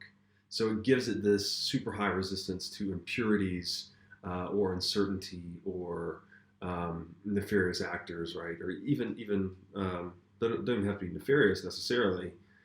depending on your perspective on central banks, but it gets the uncertainty out of your money, right? So it gives it this energetic vacuum seal. So I thought that was a really cool analogy too.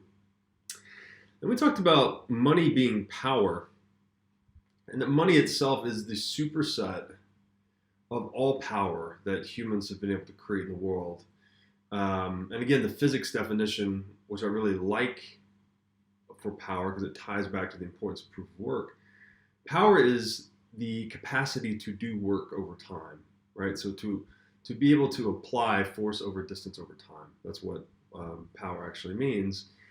And it makes sense that we would generate power or be able to allocate energy into a power storage network through proof of work, right? That's what gold mining was, and that's what the mining expenditure related to Bitcoin is. And so we think of money as this amalgam of all the powers that human beings have had over time,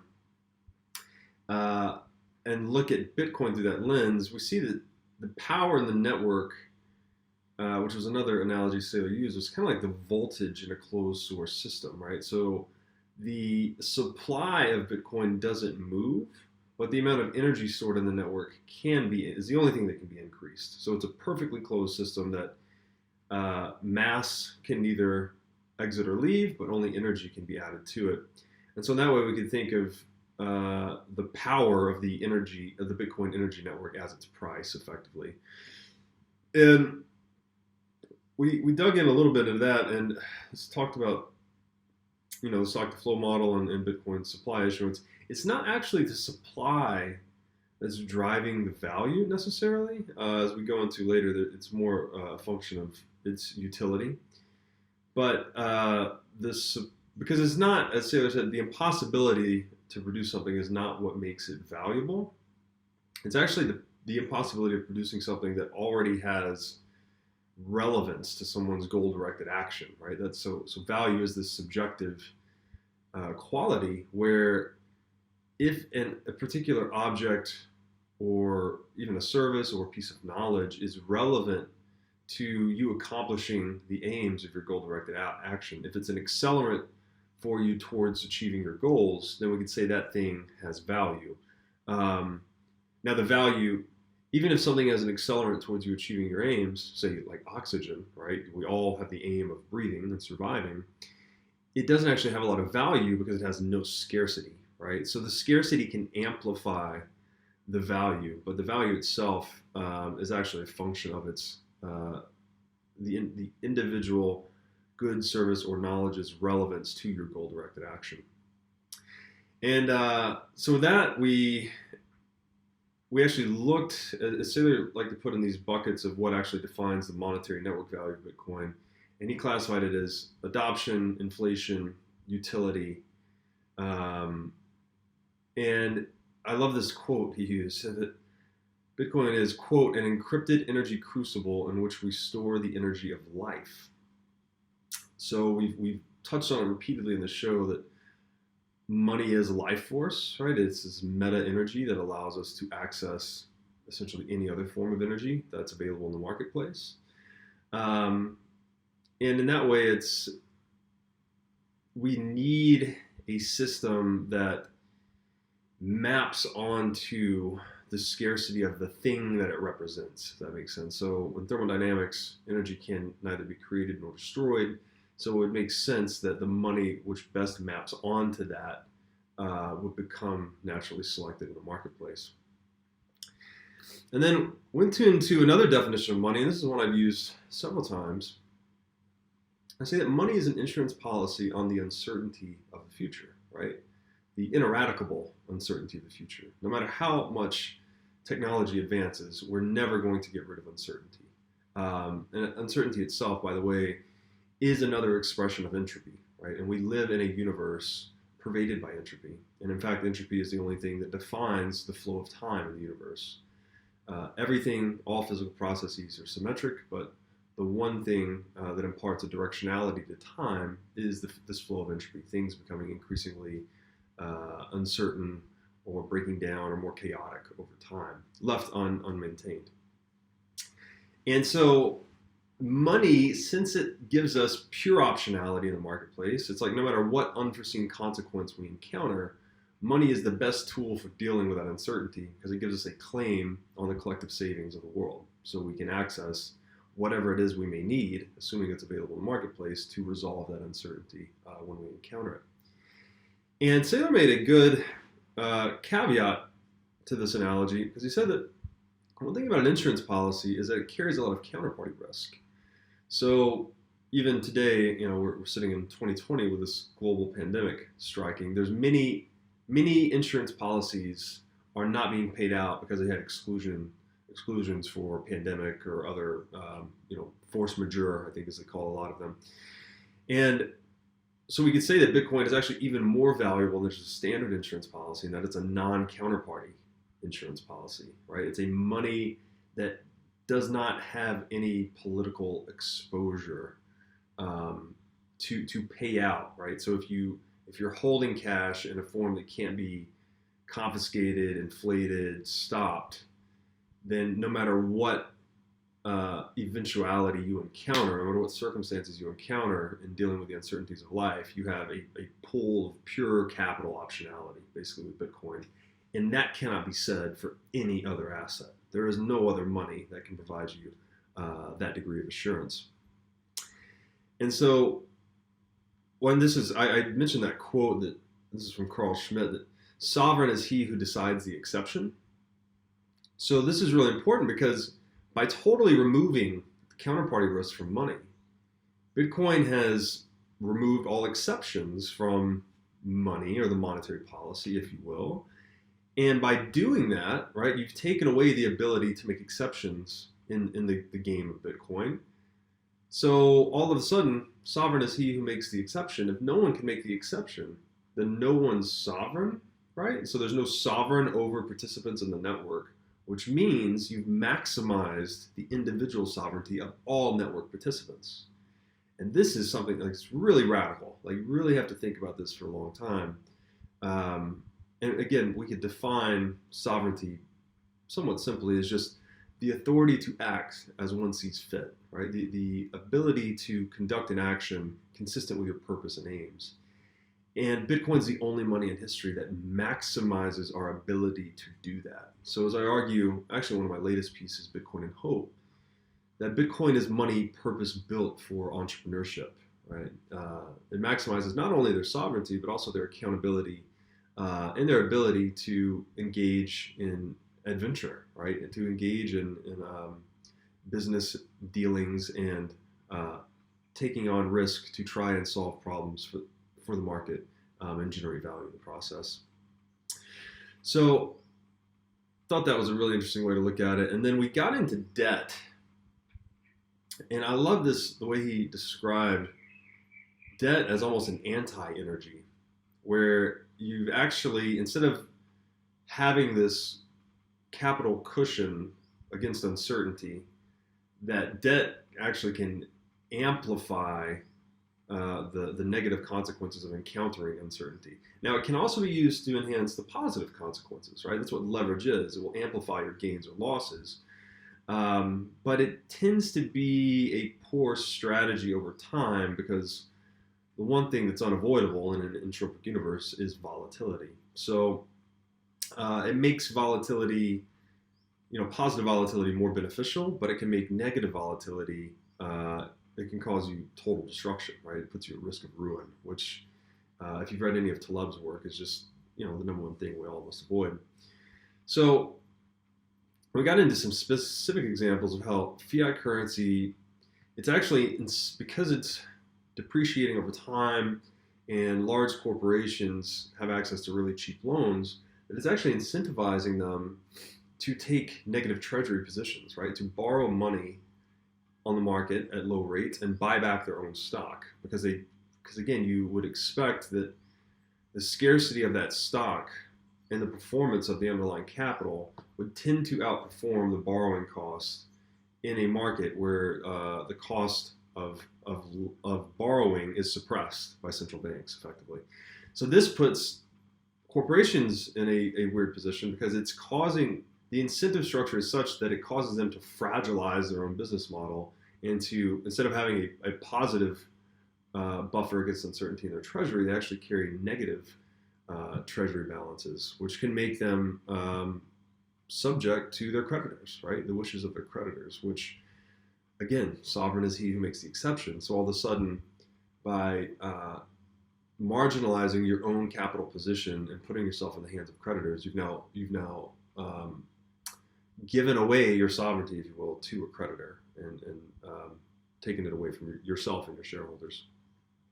So I thought that was brilliant as well. And then we went into the politics of currency, and this is another way to look at the importance of Bitcoin. Is that, you know, people for years have talked about getting the money out of politics, right? If we get the money out of politics, that would make for a more fair and equitable system. But Bitcoin sort of flipped out on its head and said, forget getting money out of politics, right? That would require legislating away human nature somehow, just in a way that's not possible.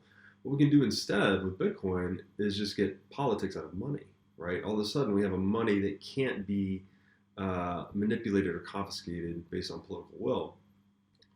And Saylor's analogy here was that politics actually toxify the currency. And we could think of quantitative easing or monetary inflation as actually like putting a healthy individual on chemotherapy just to enrich the physician being the government, right? It's like the physician is administering this quote unquote medicine to the patient, but the patient, you know, being the productive economy, doesn't actually need it, right? Quantitative easing, again, it's not infusing any new value into an economy. It's just reallocating it away from those holding the fiat currency as a store of value to those holding assets that inflate, right? Typically real estate, stock, reliably scarce assets. So the other part of that is that over time, you know, this analogy holds because like even sugar or drugs like maybe heroin or chemotherapy, it loses its efficacy over time. So the stimulative effects of fiat currency inflation actually diminish over time as well. And that's what we're seeing today in 2020. It's that central banks have kind of pushed all the levers to the metal, so to speak, and they're getting very little economic response as a result.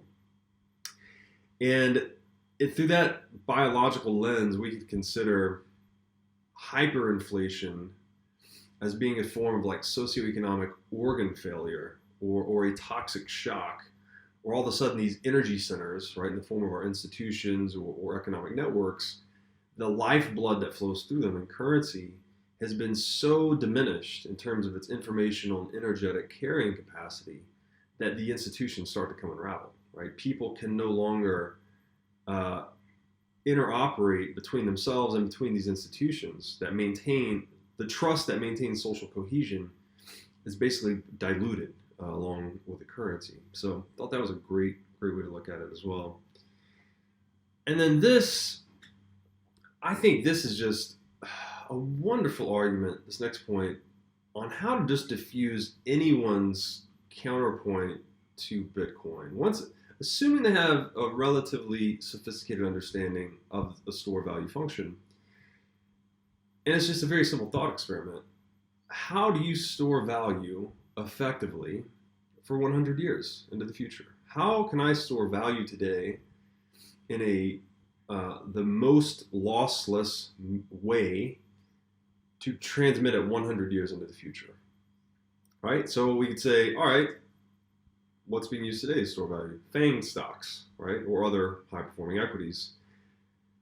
They're being used today. Why not those? So the problem with those is that clearly by owning an equity, you're taking on industry, regulatory, and counterparty risk. There's not really many equities you could have invested in 100 years ago that would still hold their value today. Maybe none. Actually, I could be wrong on that, but very, very few. So you'd have to be, you know, the stock picker of the century, so to speak, for that to work. So you could say, oh, well, let's look at something like real estate.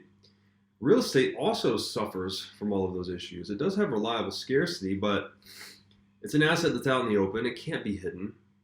In the event of a war or an escalation of property taxes, or even just outright confiscation, as in the US we have eminent domain, your property could just be taken away completely. even if it worked perfectly, say you're paying a low property tax rate of 2% a year, you're still getting cut in half every 35 years. So that's not a very effective way. So that would take you kind of to the historically the most trust minimized asset or trustless store value, which is gold. But as we covered in the last episode, gold has 2% inflation per year. If you're trying to circumvent the counterparty risk related to it, you need to move it, right? Every, say, quarter, every few years. That can be another 25 basis points to 1% per year. So now even looking at gold as the hardest economic store value historically, you're talking about getting cut in half every 35 to 22 years. And over a 100-year period, you're approaching a 90% loss of value. You could say fiat currency, right? The US dollar. US dollar is strong today, but I would argue that there's scarcely a worse choice than that. That is the wealth storage medium that least holds its value over time. I think your best case of holding a fiat currency for 100 years, at least the past 100 years, say in the US dollar, you're above 99% total loss of value.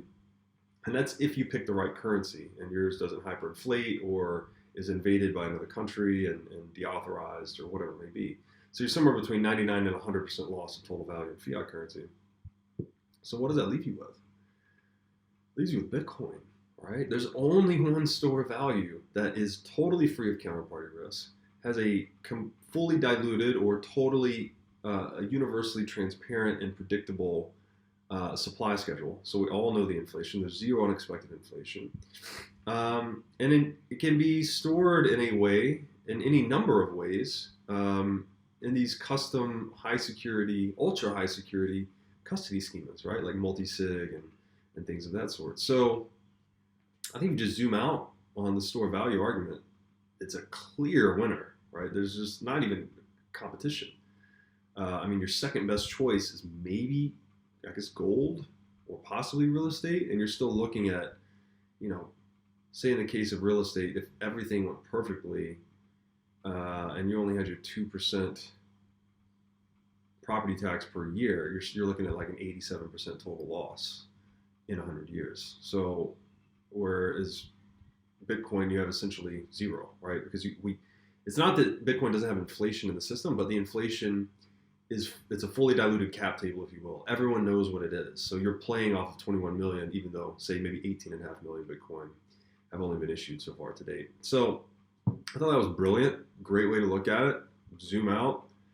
In the store value arena, Bitcoin is undisputed the best contender. I mean, the one argument against it would be it's new, right? It's 12 years old. So how could you argue it's going to last for 100 years? And that just comes down to faith in kind of the existing track record of Bitcoin and the protocol and the math underpinning it. So it's not a surefire bet, but assuming Bitcoin continues to function in the same flawless way it has to date, then it's not even a contest. Bitcoin's far and away the best store value.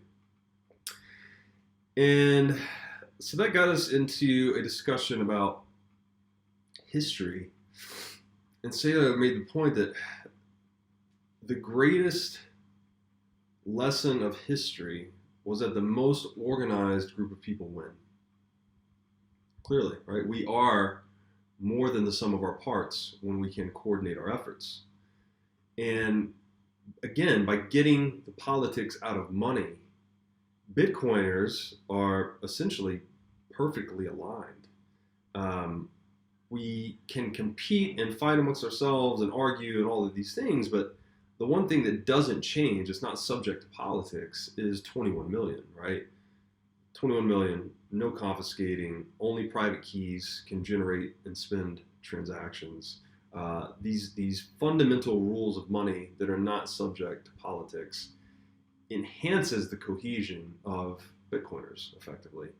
And so that's another perspective on why Bitcoin wins. It's just going to have a more organized, more disciplined force basically behind it, human force. And the way I tweeted this the other day, I really liked just putting it this way, and this gets back to the Sun Tzu thing, that territory is the most decisive factor in determining the outcome of any battle. And as Bitcoiners, the moral, intellectual, and philosophical high ground that we occupy is virtually unassailable. So in my mind, that's why we win, right? We are operating from a place that is the most protected and gives us the most optionality against all competing systems, and therefore causes Bitcoin to outcompete all the other systems over time, right? It's just Darwinian.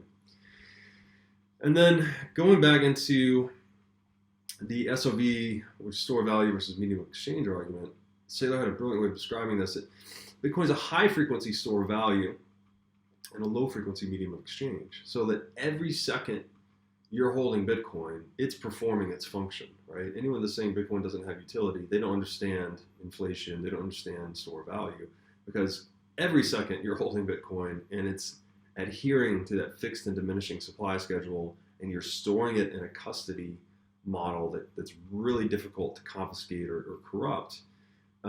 It's performing its function, right? It's storing your monetary life energy in a encrypted, vacuum sealed container.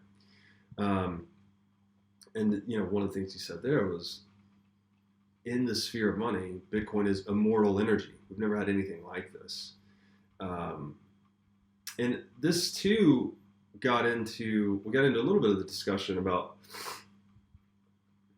how preserving this wealth will impact the relationship, Bitcoin's relationship with fiat currency. So if Bitcoin, which is historically yielding about 20% annually, if you can go into the market and borrow at 5%, you have an incentive to never sell.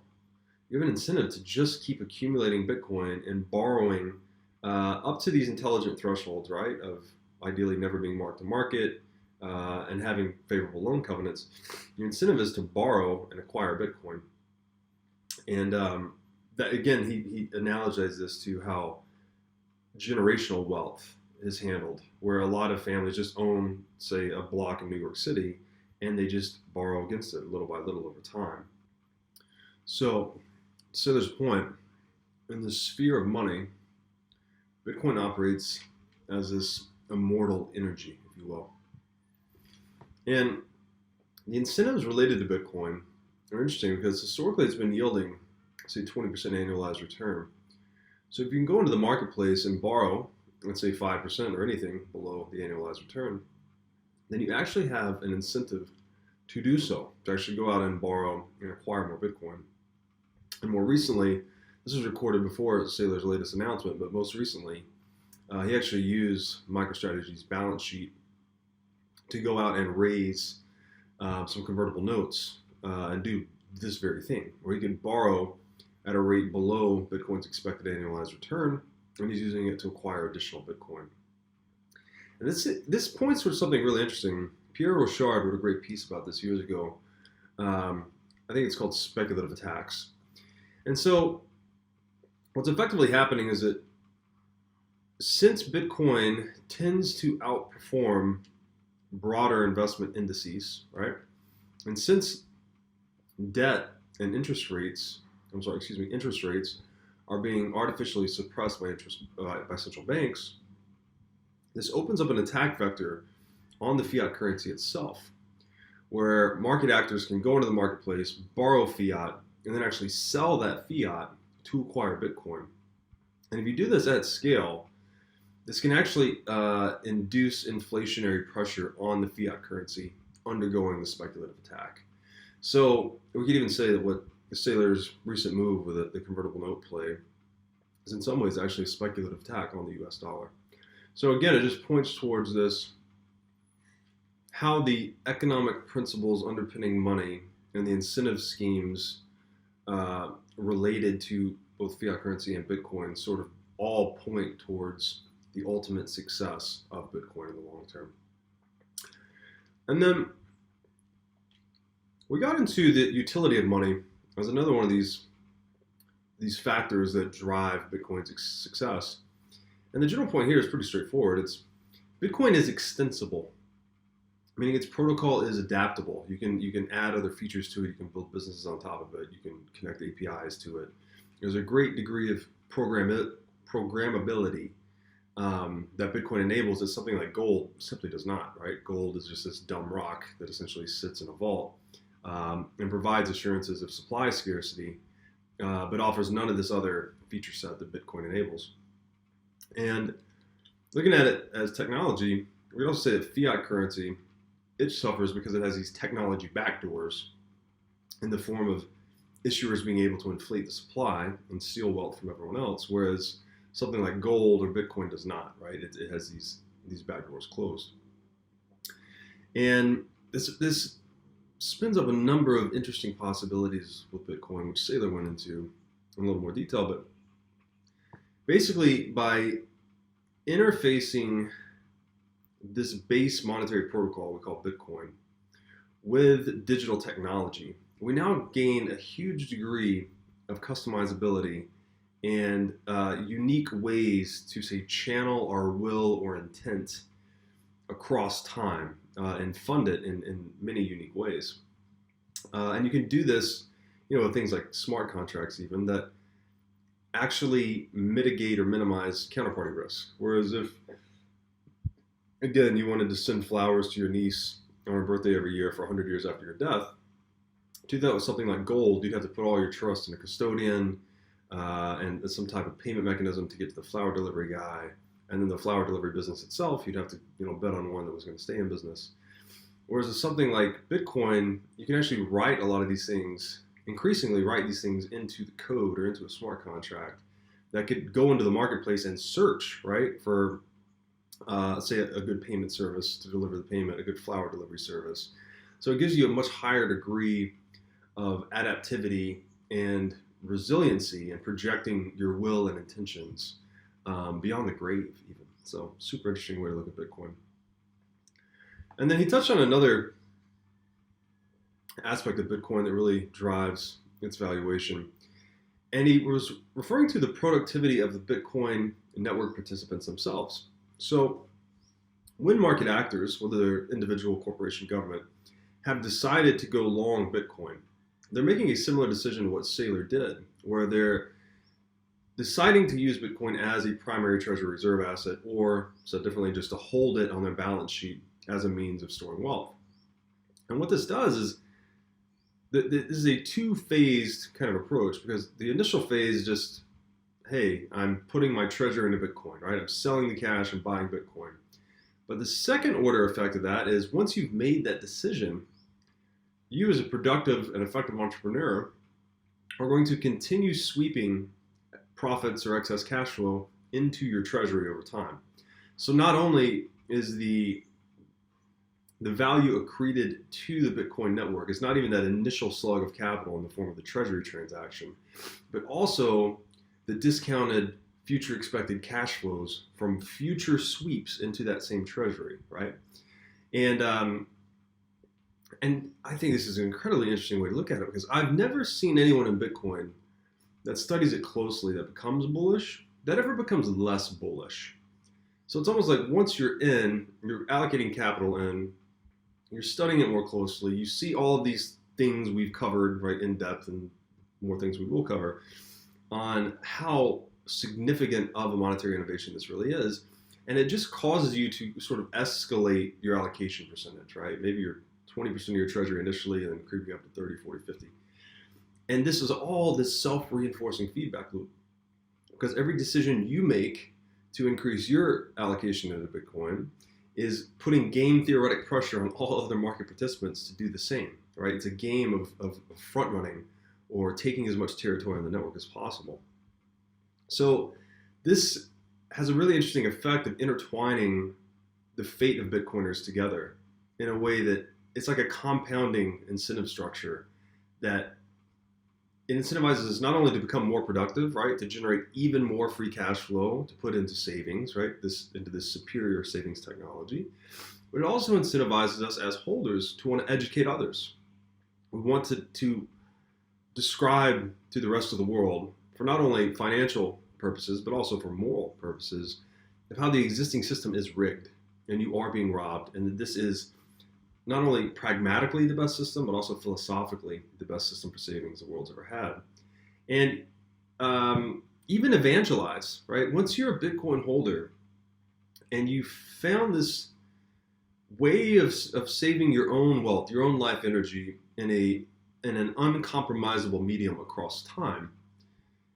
You want the same for others, right? The natural human proclivity towards helping one another, I think, sort of comes to the surface, and that you want to see others succeed in the same way, because why would you want anything else, right? Other people succeeding in true free market economic competition, it's a positive sum game, right? Every time someone's doing something better, faster, cheaper, that solution they're providing accretes to all of us. So Bitcoin really, not only does it intertwine all of the fates of its network of market participants, but it's also encouraging us to think differently and communicate differently, versus a fiat currency paradigm, which is much more zero sum, right? Much more rent-seeking focused. So that was really interesting too. So on this topic of Bitcoin as an American in the idea sense technology, Saylor had this great quote that a crucible of virtuous innovation requires a vacuum insulation layer, right? Again, to preserve the wealth, whether that's the productivity, the energy generated, the profits, the cash flows of any entity, requires an insulating layer of some kind. Otherwise, the entropy of nature, right, whether it's the greed of man or the uncertainty of nature, or the transaction, or let's say the taxes, right, of moving capital from one jurisdiction to another, they just eat up that wealth itself. So again, we're back to that Bitcoin being the ultimate vacuum sealing of capital we've ever had, which I thought was just a great analogy. We got into inflation a bit, and the one thing I just really wanted to point out here is that contrary to what Bitcoin is, right, this virtuous feedback loop of incentives and game theory, fiat currency is actually the reverse. So not only is it inflation theft, right, it's eroding real wealth through fiat currency supply inflation, but it's also, there's a psychological element to it as well. So if inflation is growing, market actors are smart. They start to attempt to front run future inflation. So actually, inflation expectations tend to outpace actual inflation in a non-linear fashion. So inflation is coming in at 2, 3, 4, 5%. If it's growing, people expect it to continue growing. And they'll actually start selling their fiat today in anticipation of further fiat currency inflation in the future. And when you sell fiat currency, you're inducing further inflationary pressure on it, right? You're actually increasing the velocity of money itself. So it becomes this game of like hot potatoes, like you don't want to hold the dollars. And this can add fuel to that vicious cycle that ultimately culminates in hyperinflation. And again, that's just the precise opposite of Bitcoin's quantitative hardening technology, right? It's disinflating over time, causing it to appreciate. And then finally, we got into one of the topics I like to talk about a lot, which I think is eternally mystifying, is this concept of truth. And Saylor presented it in a way I'd never heard before, in that he said, quote, conservative energy is truth. Meaning that whatever strategy or organism or organization best adheres to the first law of thermodynamics, right, in optimizing its inflows and outflows, let's say of energy or money or anything else, that's how you succeed, right? You want to maximize your cash inflows, minimize your cash outflows, for instance, to be a successful organization.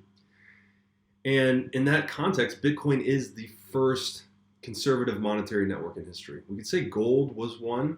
It was the most conservative monetary network in history, but Bitcoin's the first one that maps perfectly onto thermodynamics. I thought that was super interesting. And, as Saylor said, sort of jokingly, how they talked about thermodynamics at MIT, in that you can't win, you can't break even, and you can't escape the game. Bitcoin maps onto that really well. It's like, you can't manipulate 21 million. You must incur transaction fees, right? So you can't really break even. And you can't ignore the game, right? You can't escape the game of Bitcoin. It just imposes its rules on everything.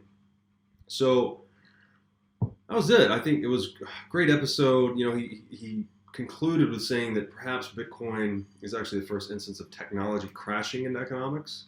So possibly it'll cause a rewriting of the history books, which I've intuited it would, more so in the sphere of, say, capitalism versus socialism. But we may actually see economics become more focused on these physical principles of, say, energy and everything we've discussed today, thermodynamic principles and things like that. And actually, the new book by Safety, you know, he's writing a book called Principles of Economics, and it goes into energy, which is not something you typically see in economic textbooks. So he might be right at the cutting edge of something really important. So anyways, that was episode 5. I hope you can tell things are heating up at this point. You know, we spent a lot of time building this foundation, and now I think you're starting to see the fruits of that. And things are only going to get more interesting going into future episodes. So thanks again, and we'll see you soon.